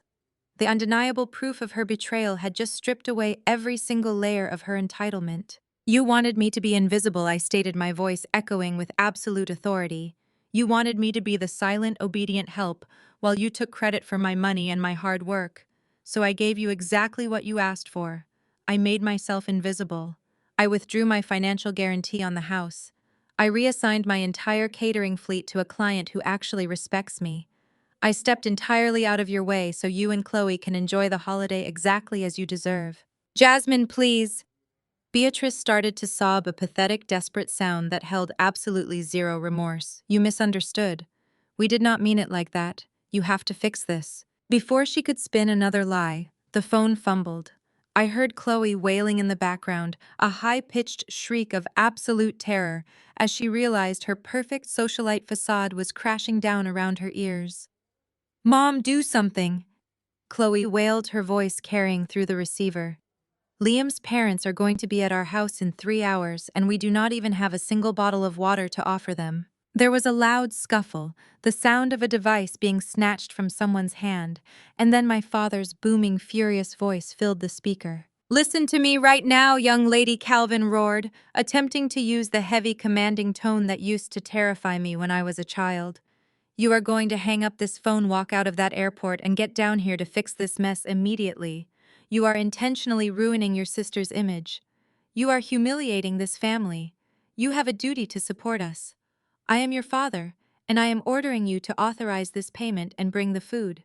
The sheer audacity of his demand did not trigger my anxiety. It just highlighted exactly how weak he truly was. A man who could not afford to host a party was screaming at his daughter for refusing to buy his pride. You do not get to order me to do anything. Calvin, I replied, my voice dangerously soft and completely unyielding. You lost the right to demand my respect the moment you decided I was nothing more than a blue-collar embarrassment to be hidden away from your white son-in-law. You want to pretend you are wealthy. You want to act like Atlanta royalty. Then go ahead and pay the $10,000 deposit yourself. Pull out that premium credit card you love to flash around and hand it to the rental agent. I know you canceled the guarantee! Calvin yelled, his voice cracking with panicked rage. The property manager told us the primary account was withdrawn. You set us up. I just stopped bankrolling your lies, I corrected him smoothly. You built this illusion entirely on your own.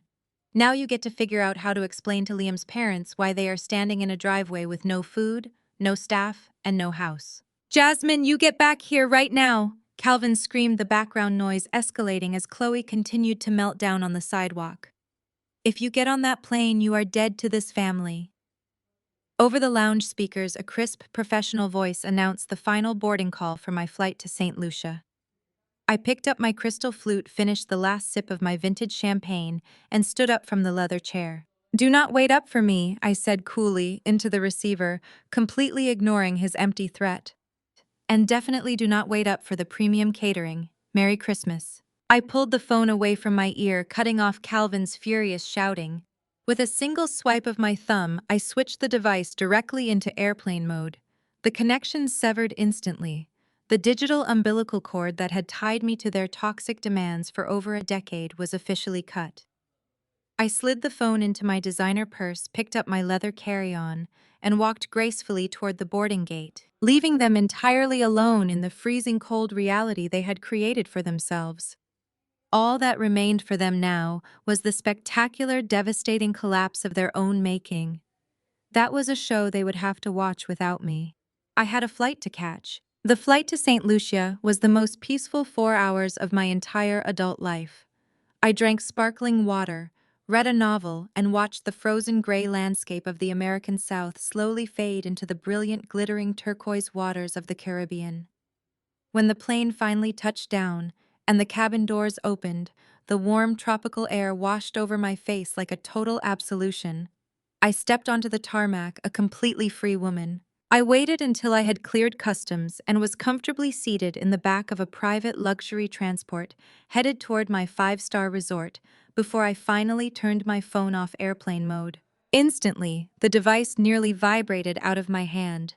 The digital panic was absolutely staggering. 24 missed calls, 42 text messages, 11 voicemails. I did not text them back. I did not answer the incoming call that immediately popped up from my father. Instead, I connected my wireless headphones, leaned back against the plush leather seats of the town car, and pressed play on the first voicemail. As my private driver navigated the winding, lush roads toward the volcanic mountains of St. Lucia, the juxtaposition of our situations was almost intoxicating. I did not need to be physically present in Atlanta to watch my family's grand illusion shatter into a million pieces. They narrated their own spectacular downfall for me, leaving a minute-by-minute audio documentary of their absolute devastating ruin. The first voicemail was from my father, Calvin. The background noise revealed the howling winter wind and the heavy sound of car doors slamming shut. He was furious, yelling into the receiver that the property manager had threatened to call the local police for trespassing. They had been forced to turn their vehicles around and drive in a humiliating, defeated procession back to their own house in the Alpharetta suburbs. This was a house they had deliberately neglected to clean or decorate because they had banked their entire social reputation on using my hidden money to secure the Buckhead mansion. My father, who had spent the entire morning screaming at me through the phone and demanding I submit to his authority, was now reduced to scrambling around a normal living room, hiding stray toys under the sofa cushions. They were retreating to a home that had absolutely no festive ambiance, no grand floral archways, and no sweeping dual staircases to impress their wealthy in-laws. The next voicemail was from my mother, Beatrice. The pristine, sophisticated tone she always used when pretending to be an old-money socialite was completely obliterated. She was hyperventilating. I could hear the echo of their everyday suburban kitchen in the background. She was crying hysterically about the dust on the baseboards and the lack of a proper cocktail bar. They were about to host Liam's incredibly snobbish parents in a house that smelled like stale air and desperate anxiety. There were no crystal chandeliers. There was just a standard living room, with a slightly stained rug that they had desperately tried to hide under an armchair. Beatrice was sobbing that the guest bathroom did not even have fresh hand towels. These were people who expected valet parking, string quartets, and immediate champagne service upon arrival, and my mother was currently realizing she could not provide a single ounce of that curated holiday experience. Then came the audio from Chloe.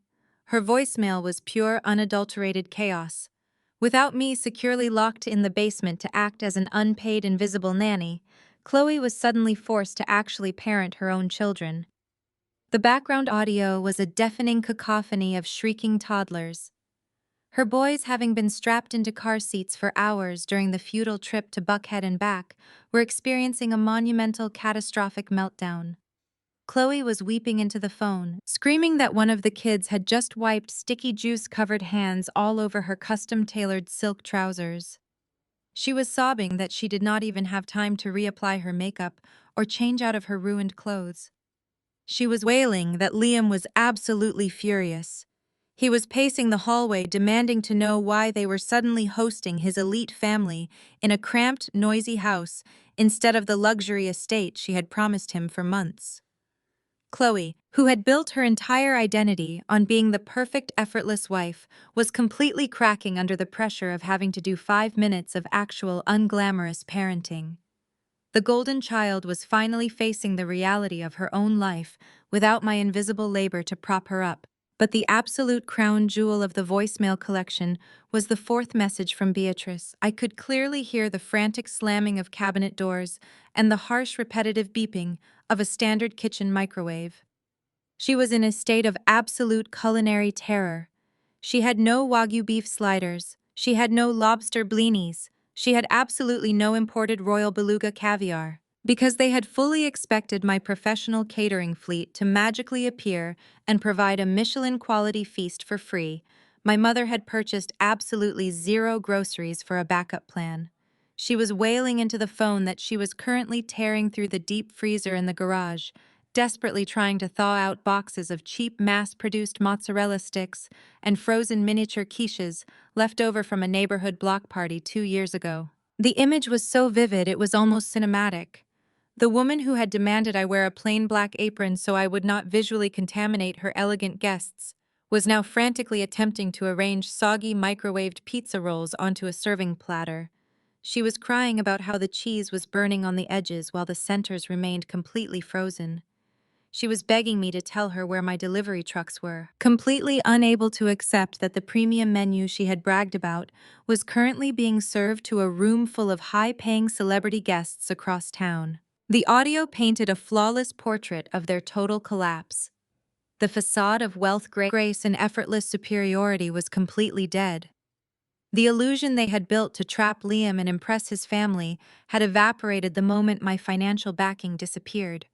They were nothing more than entitled opportunists, standing in a messy kitchen surrounded by screaming kids and cheap frozen food. As Beatrice was rambling into the voicemail, crying over the soggy appetizers and pleading for me to save them, a sharp, piercing sound cut through the background of the recording. It was the chime of their suburban front doorbell. The recording captured a collective, panicked gasp from my family. The heavy silence that followed was thick with impending doom. I could hear Chloe let out a terrified whimper. Liam's wealthy, highly critical parents, expecting the holiday event of the season at an exclusive glittering mansion, were currently standing on the front porch. The door was opening. The elite in-laws were stepping into a poorly lit, noisy suburban living room filled with screaming toddlers, frantic adults, and the unmistakable lingering scent of burnt frozen cheese. The absolute disaster of a party they were promised would be the event of the season had officially begun. The morning of Christmas Eve in St. Lucia was a masterpiece of tropical perfection. I woke up to the sound of gentle waves lapping against the shore, and the warm golden Caribbean sun streaming through the sheer white curtains of my oceanfront villa. For the first time in my entire professional career, I was not spending December 24th frantically barking orders in a commercial kitchen, checking inventory manifests, or appeasing highly strung clients. I was lying in a plush king-sized bed, wrapped in high-thread count linen, without a single deadline looming over my head. I ordered room service requesting a lavish breakfast of fresh papaya mango and a pot of rich dark roast coffee. I carried my breakfast tray out to the private balcony, letting the salty sea breeze wash over my skin. I had deliberately kept my phone on Do Not Disturb for all personal contacts. I had absolutely no desire to hear any more frantic voicemails from my father or hysterical sobbing from my mother. They had made their bed, or rather they had lost their luxury rental estate, and now they had to lie in whatever cramped suburban reality they had scrambled together. I assumed they would spend the next few days licking their wounds and trying to figure out how to explain the disaster to Liam and his wealthy old money parents. I underestimated my sister. I forgot that a narcissist stripped of their audience will always find a way to build a new stage. I was lounging on a pristine white sunbed beside my private plunge pool, the turquoise ocean stretching out infinitely before me. I had just finished my coffee when a sharp, distinct chime cut through the tranquil morning air. It was not a text message or a personal call. It was a priority business notification. My phone was programmed to bypass the Do Not Disturb settings for any direct alerts regarding Jasmine Culinary Group. As the CEO and executive chef, I needed to know if my company was mentioned in the press or flagged online. I picked up my phone and unlocked the screen, expecting to see a glowing review from the Jonathan Hayes Charity Gala Prep or an inquiry from a high-profile event planner. Instead, a Google alert for my business name hovered on the screen, linked directly to a rapidly trending video on a major social media platform. The video was posted by Chloe. I tapped the link, my eyebrows raising in mild curiosity. The application opened and my sister's face filled the high-definition screen. I had to hand it to her. Her performance was visually flawless. Chloe was sitting in the cramped, poorly lit living room of our parents' suburban house. She had clearly spent significant time staging the shot to maximize the aesthetic of tragedy. She was wearing a perfectly oversized beige cashmere sweater that made her look small and fragile. Her hair was pulled back into a messy bun that took at least 20 minutes to achieve, and her makeup was expertly smudged under her eyes to create the illusion that she had been weeping for hours.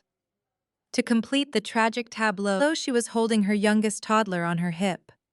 The child looked completely confused, clutching a plastic toy, serving as the ultimate prop for her unhinged narrative. I pressed play, leaning back against the sun lounger. "Hey everyone," Chloe began, her voice quivering with expertly manufactured heartbreak.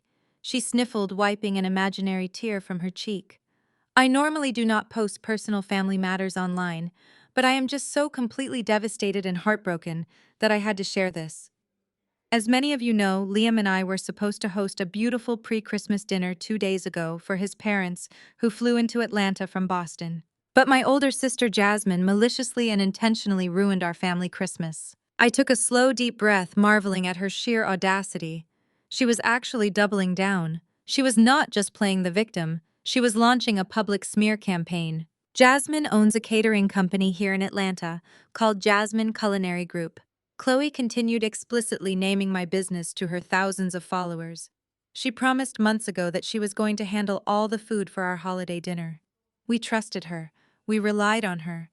But because she has always been incredibly jealous of my marriage to Liam and resentful of the life we have built, she decided to punish us in the most cruel way possible. Last night, without any warning, she completely abandoned us. She canceled the food, refused to answer our calls, and left my innocent babies with absolutely nothing to eat. She left us starving on Christmas Eve just to satisfy her own bitter jealousy. I watched as Beatrice walked into the frame behind Chloe, placing a comforting hand on her daughter's shoulder and looking into the camera with an expression of profound, weary disappointment. "We are just in shock," Beatrice added, playing her supporting role with theatrical grace. "We raised Jasmine to value family above all else. To see her intentionally sabotage her sister's holiday out of pure spite is something a mother can barely comprehend. We are currently trying to scrape together whatever we can find in the pantry to feed Liam's parents. Please pray for our family during this incredibly difficult time." The video ended with Chloe burying her face in her toddler's neck, her shoulders shaking with fake sobs. Below the video in the caption box, Chloe had directly tagged my business page, adding the hashtags family betrayal and do not hire. I scrolled down to look at the comment section. The video had been live for less than an hour, but it was already gaining massive rapid traction across their entire Atlanta social circle. The country club elites, the suburban housewives, and Liam's wealthy friends were swarming the comment section, validating her lies and feeding her exactly the kind of sympathetic attention she craved. The comments were a masterclass in blind, unverified outrage. "I cannot believe your own sister would do something so evil. Sending prayers to you and Liam," wrote one woman who frequently played tennis with my mother. "This is absolutely disgusting behavior. Thank you for sharing the name of her company. I was actually considering booking Jasmine Culinary Group for my spring gala, but I will absolutely be taking my business elsewhere. A chef who abandons her own family is completely unprofessional, wrote another woman, a prominent event planner in Buckhead.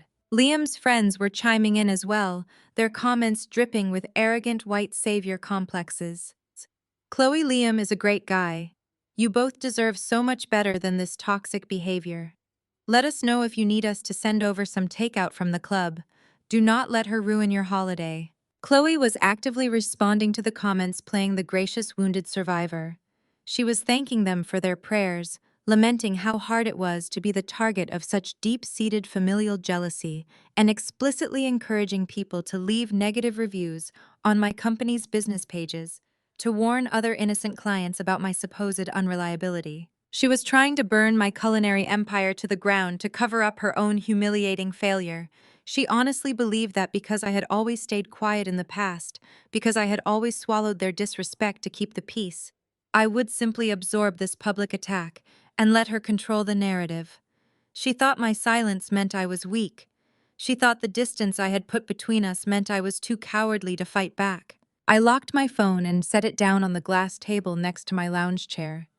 I looked out at the crystal clear water of the Caribbean Sea.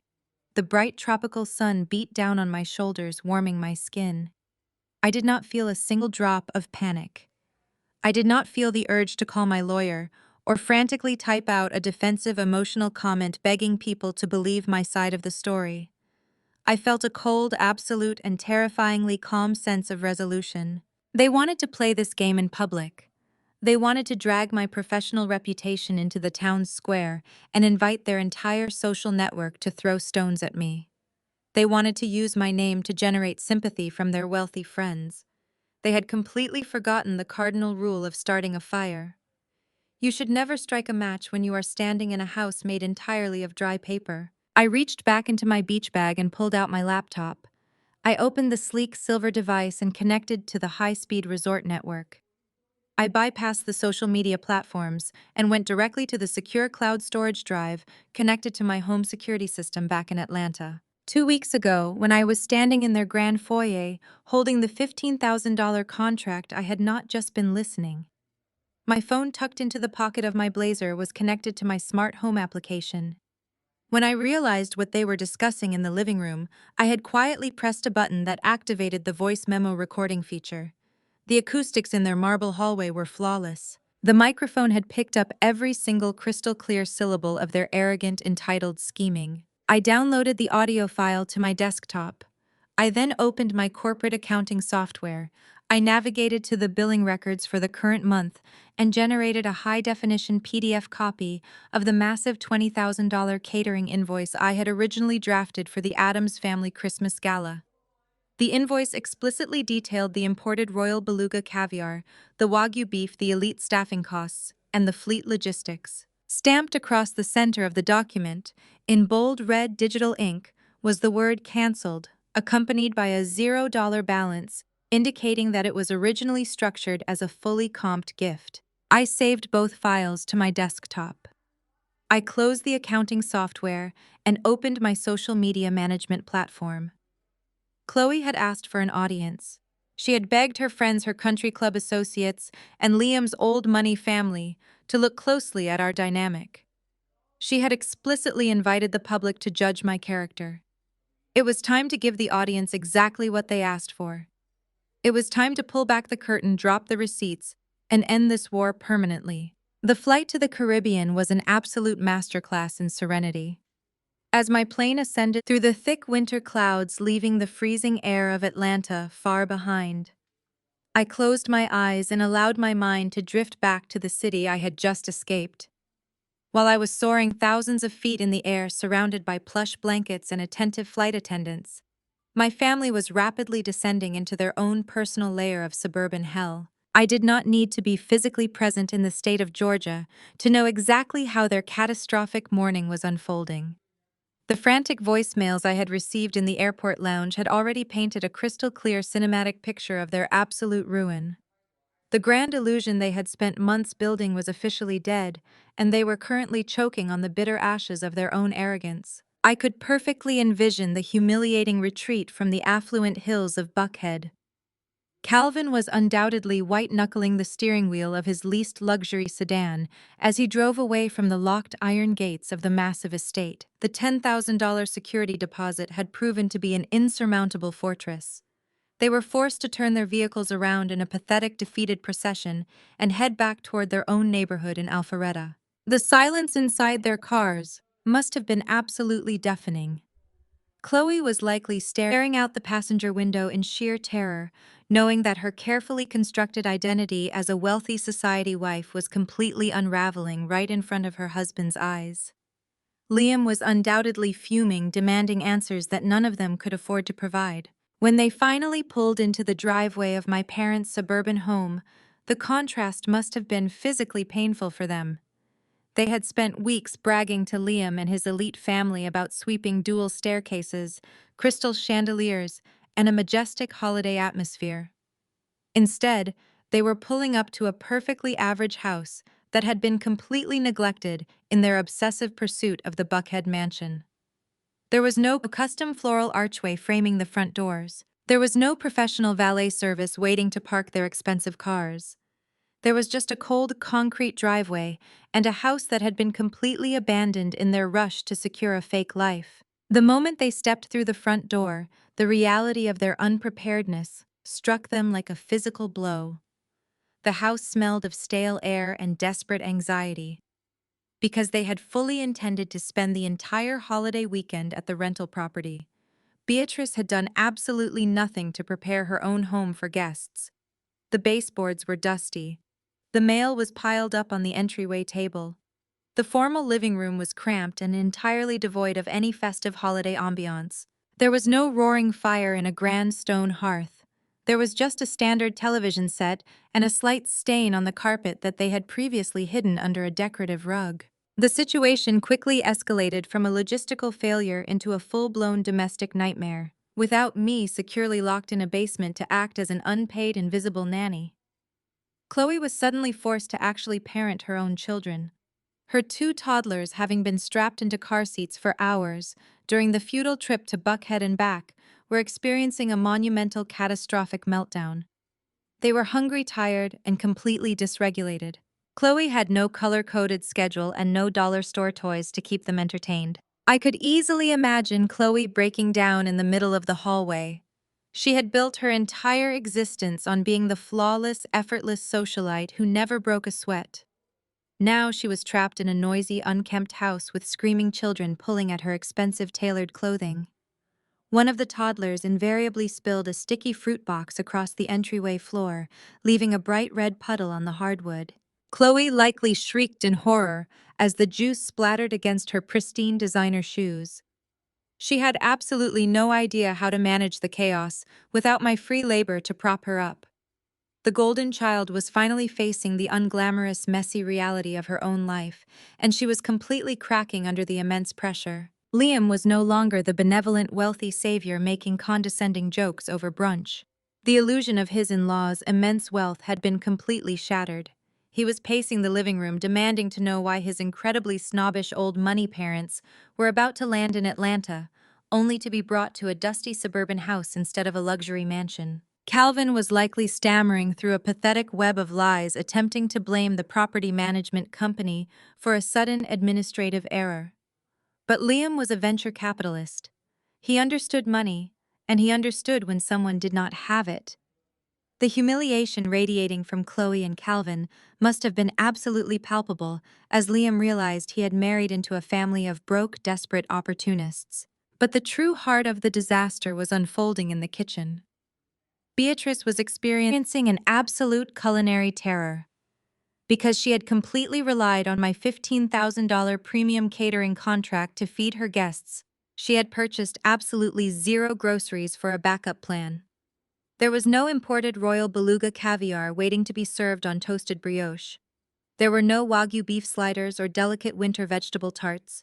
The woman who had demanded I wear a plain black apron so I would not visually contaminate her elegant party was now standing in the middle of a barren kitchen with absolutely nothing to offer. Panic is a highly destructive force, especially for someone who relies entirely on appearances. Beatrice was frantically tearing through the kitchen cabinets searching for any scrap of sophisticated food. Finding nothing but half-empty boxes of cereal and stale crackers, she lunged for the deep freezer in the garage. She dug through layers of frost, pulling out boxes of cheap mass-produced frozen appetizers that had been sitting there since a neighborhood block party 2 years ago. The woman who had sneered at my blue-collar culinary business was now desperately ripping open cardboard boxes of generic mozzarella sticks and miniature spinach quiches. The kitchen quickly filled with the chaotic sounds of slamming cabinet doors and the harsh, repetitive beeping of the standard microwave. Beatrice loaded the frozen food onto cheap ceramic plates and shoved them into the appliance, praying for a miracle. But microwaving stale frozen food only yields disaster. The kitchen began to smell strongly of burnt breading and cheap synthetic cheese. The mozzarella sticks exploded in the microwave, leaving a greasy, hardened mess on the glass turntable. The miniature quiches were burned black on the edges while remaining completely frozen solid in the center. Beatrice was likely weeping over the kitchen island, staring at the pathetic, soggy appetizers. She had promised Liam's mother a Michelin-quality feast. She had bragged about a luxury cocktail hour. Now she was attempting to arrange burnt frozen cheese logs onto a dusty serving platter, hoping the dim lighting in the living room would mask the absolute tragedy of her culinary offerings. Her perfect suburban socialite aesthetic was completely dead. She was just a desperate woman standing in a foul-smelling kitchen, realizing that her arrogance had finally cost her everything. Calvin paced back and forth between the kitchen and the living room, his face flushed a deep shade of crimson. He was trying to figure out how to salvage his pride, but there was simply no money left to fix the problem. His premium credit cards were declined. His bank accounts were drained. He could not even order high-end takeout to replace the ruined frozen food because his financial resources were completely exhausted. The man who had screamed at me over the phone, demanding I submit to his authority, was now utterly powerless in his own home. The tension in the house was thick enough to suffocate them. Chloe was sobbing loudly in the corner, trying to wipe sticky juice off her designer pants, while her toddlers continued to scream. Liam was standing by the window, his arms crossed tightly over his chest, his face dark with profound embarrassment and anger. Beatrice was scraping burnt cheese off a plate, tears streaming down her face, as the harsh smell of the microwave disaster drifted into the main living areas. They were trapped in a nightmare entirely of their own making. Every single lie they had told, every single illusion they had funded was collapsing on top of them simultaneously. The clock on the wall ticked forward, marking the relentless passage of time. They had no catering staff. They had no luxury venue. They had no sophisticated ambiance. They had absolutely nothing left to hide behind. The silence between the adults grew incredibly heavy, broken only by the continuous wailing of the children and the hum of the refrigerator. Suddenly, a sharp, piercing sound cut through the suffocating tension of the suburban house. It was the clear, unmistakable chime of the front doorbell. The sound hung in the air, freezing every single person in the room. Chloe let out a terrified whimper. Beatrice dropped a burnt quiche onto the floor. Liam closed his eyes in pure dread. His wealthy, highly critical parents, expecting the holiday event of the season at an exclusive glittering mansion, were currently standing on the front porch. The heavy wooden door was waiting to be opened.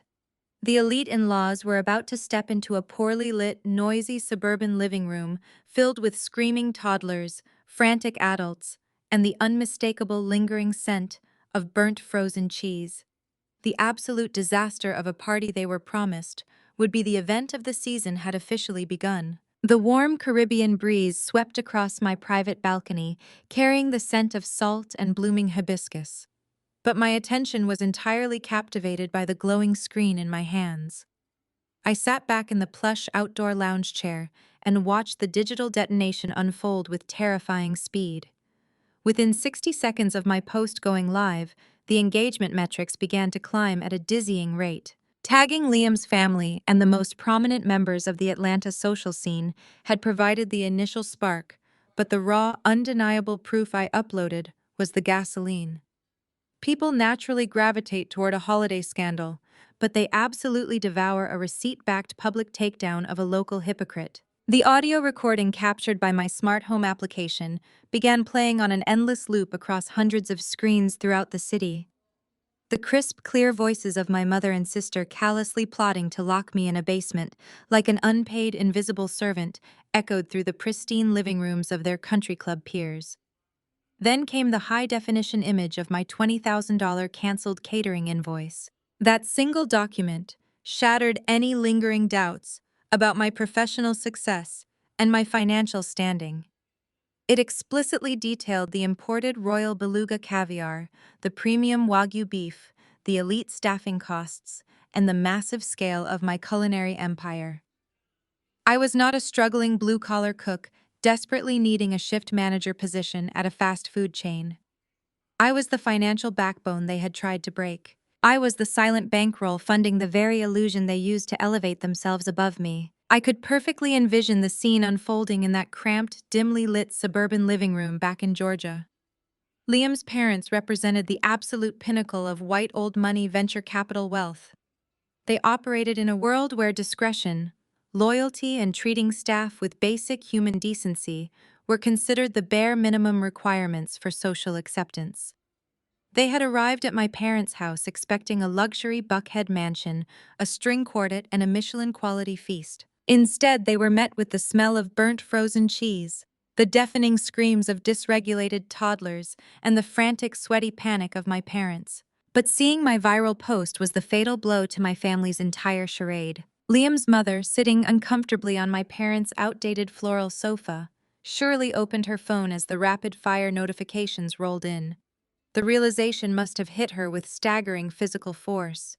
She was not sitting in the company of successful, wealthy peers who shared her sophisticated social standing. She was sitting with entitled, desperate opportunists who actively exploited and emotionally abused their own flesh and blood simply to fund a fake lifestyle. In her world of old money, exclusivity, treating hired help poorly was considered a massive character flaw, but treating your own highly successful daughter like a disposable basement slave was an unforgivable, grotesque sin.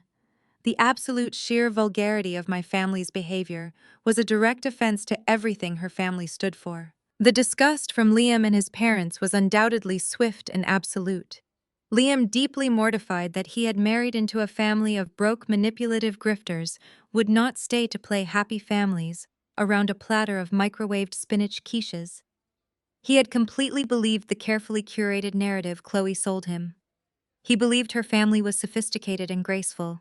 Discovering that his wife was complicit in such a cruel, calculated scheme against her own sister shattered his perception of her instantly.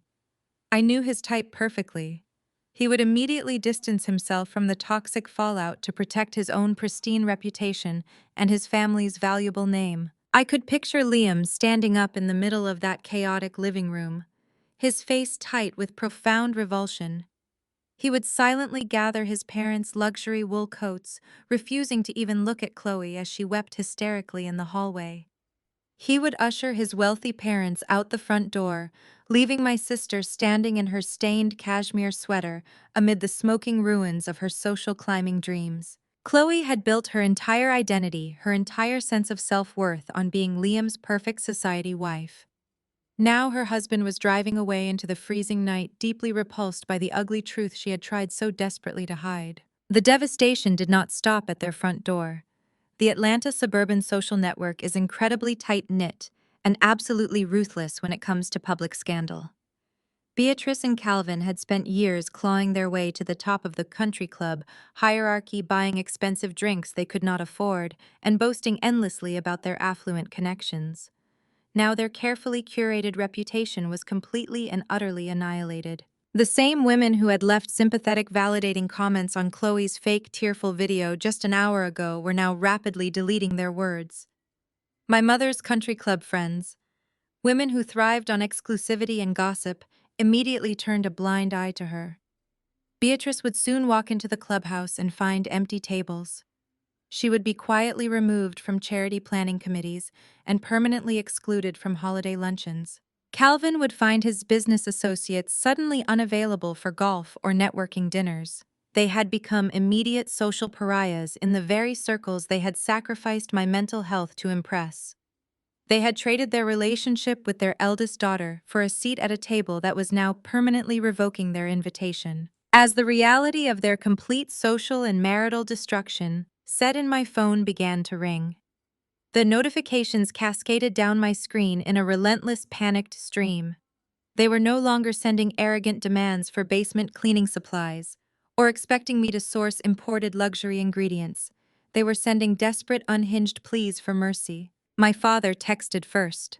His words were a frantic attempt to regain the control he had so completely lost. "Jasmine, please take the post down right now," he wrote. "Liam has left the house with his parents. Chloe is completely inconsolable and refusing to leave her room. You have made your point, but you are ruining your sister's marriage. This is going way too far. We can talk about this and fix it like a family. Please delete the audio before Liam's father forwards it to anyone else at his firm." Then came the barrage of messages from Chloe, completely stripped of her usual condescending smirk. "Jasmine, I am begging you," she typed, her panic bleeding through the screen. "Liam will not even answer my phone calls.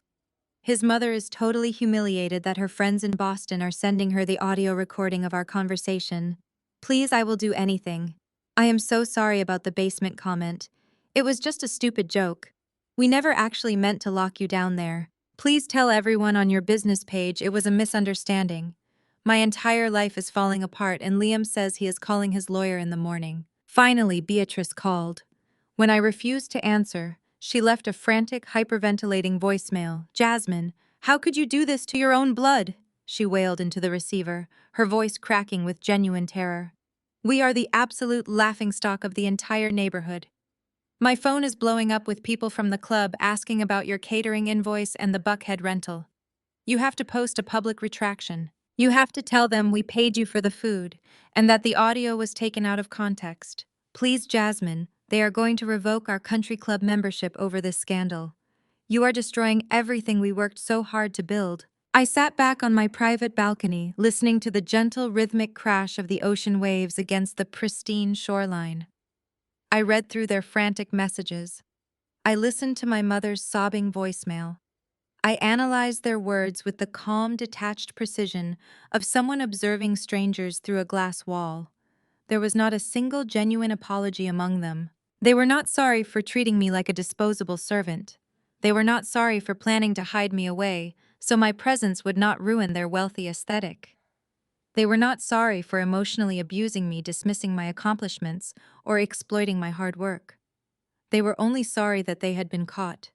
They were only sorry that the wealthy white audience they cared so deeply about had finally seen them for who they truly were. They were grieving the loss of their social status, their country club access, and Liam's venture capital wealth, not the loss of their daughter. I looked at the long list of frantic messages illuminating my screen. For 35 years, these people had dictated my worth. They had demanded my money, my labor, and my absolute submission, while offering absolutely nothing in return. They had tried to keep me in the dark so they could shine.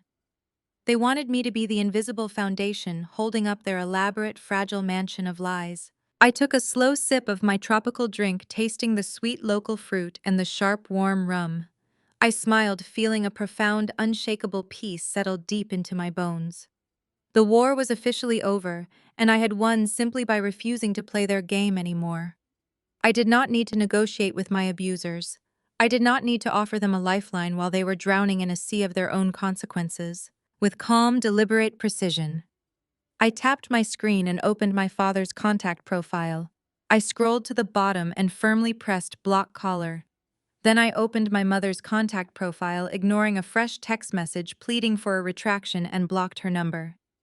Finally, I clicked on Chloe's name, silencing her desperate, frantic apologies about her crumbling marriage, and blocked her as well. I systematically severed the toxic emotional chains for good, choosing my own brilliant peace over their suffocating panic, leaving them to live in the devastating reality they had built entirely for themselves. There are moments in life when the deepest pain does not come from strangers, but from the very people we once trusted the most.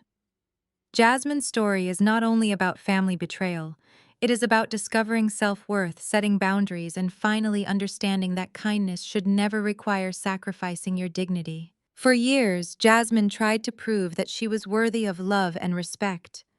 She worked tirelessly, built a successful career, and created a thriving catering company through her own determination and talent.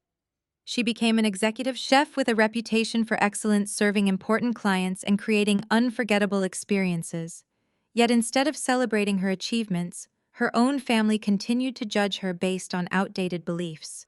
They saw her profession as something beneath them, ignored her success, and treated her like someone they needed to hide. The first lesson from Jasmine's journey is this: never allow someone else's opinion to determine your value. There will always be people who fail to recognize your hard work. Some people will judge you by your career, your background, your choices, or their own expectations, instead of seeing who you truly are. But your worth is not measured by someone else's approval. Your worth comes from your character, your effort, your resilience, and everything you have overcome to become the person you are today. Jasmine spent years believing that if she worked harder, gave more, and sacrificed more, her family would finally appreciate her. But she discovered an important truth. You cannot force someone to value what they have already decided to ignore. The second lesson is kindness should always come with respect. Helping family and supporting the people you love can be one of the most beautiful things in life. But when your kindness becomes an expectation, when your generosity becomes something people feel entitled to, and when your sacrifices are constantly overlooked, the relationship becomes unhealthy. Jasmine was not wrong for wanting to help her family. Her mistake was believing that giving more would make people treat her better. She offered her talent, her money, and her time because she hoped they would finally see her value.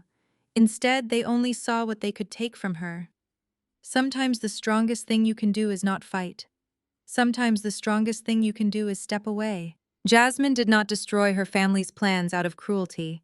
She simply stopped providing the support that allowed them to maintain their false image. She removed herself from a situation where she was respected only for what she could provide, not for who she was. The third lesson is, true success does not require permission from anyone. Jasmine's family was obsessed with appearances. They cared about luxury homes, social status, and impressing wealthy people. They wanted others to believe they belonged to a world they were struggling to afford. But real success is not about pretending. Real success is about independence, confidence, and building a life you are proud of. The irony of Jasmine's story is that the person they looked down on was the person who had actually created something valuable. While they focused on appearances, Jasmine focused on building skills, creating opportunities, and becoming someone who could stand on her own. She did not need to prove her success by showing them her wealth. She did not need to list her achievements or force them to admit they were wrong. The moment she chose herself, she had already won. The fourth lesson is, do not be afraid to walk away from people who constantly make you feel small. Sometimes closing a door is not a punishment. Sometimes it is freedom. There are relationships that teach us love, and there are relationships that teach us boundaries. Learning the difference is one of the most important lessons in life. Jasmine finally understood that protecting her peace was not selfish. Choosing herself was not disrespectful. Walking away from people who only valued her when they needed something was an act of self-respect. If you have ever felt ignored, used, or unappreciated, remember this. You do not have to keep proving yourself to people who have already chosen not to see your worth. Keep growing, keep building, keep becoming the best version of yourself. And most importantly, surround yourself with people who celebrate your success instead of people who only appear when they need something from you. Your value does not decrease because someone refuses to recognize it. Call to action. If Jasmine's story touched your heart, we would love to hear your thoughts. Have you ever experienced a moment when you realized you needed to set boundaries with someone you loved? Do you think Jasmine made the right decision by walking away and choosing herself? Share your opinion in the comments below. Your story and your perspective may inspire someone else who is going through a similar situation. If this story reminded you that self-respect, courage, and personal growth matter, please give this video a like. Every like helps us continue creating more powerful stories about resilience, family struggles, personal victories, and the strength it takes to stand up for yourself. Don't forget to subscribe to the channel so you never miss our next emotional story. We will continue bringing you unforgettable journeys filled with lessons about love, betrayal, forgiveness, courage, and transformation. Your support means more than you know. Every comment, every like, and every subscription helps this community continue growing and allows us to share more meaningful stories with people around the world. Thank you for staying with us until the very end of this story. Remember, you do not need to beg for a place at a table where people refuse to respect you. You do not need to shrink yourself to make others comfortable. And you never need to apologize for protecting your own happiness. Believe in yourself, honor your journey, and always choose a life where you are valued,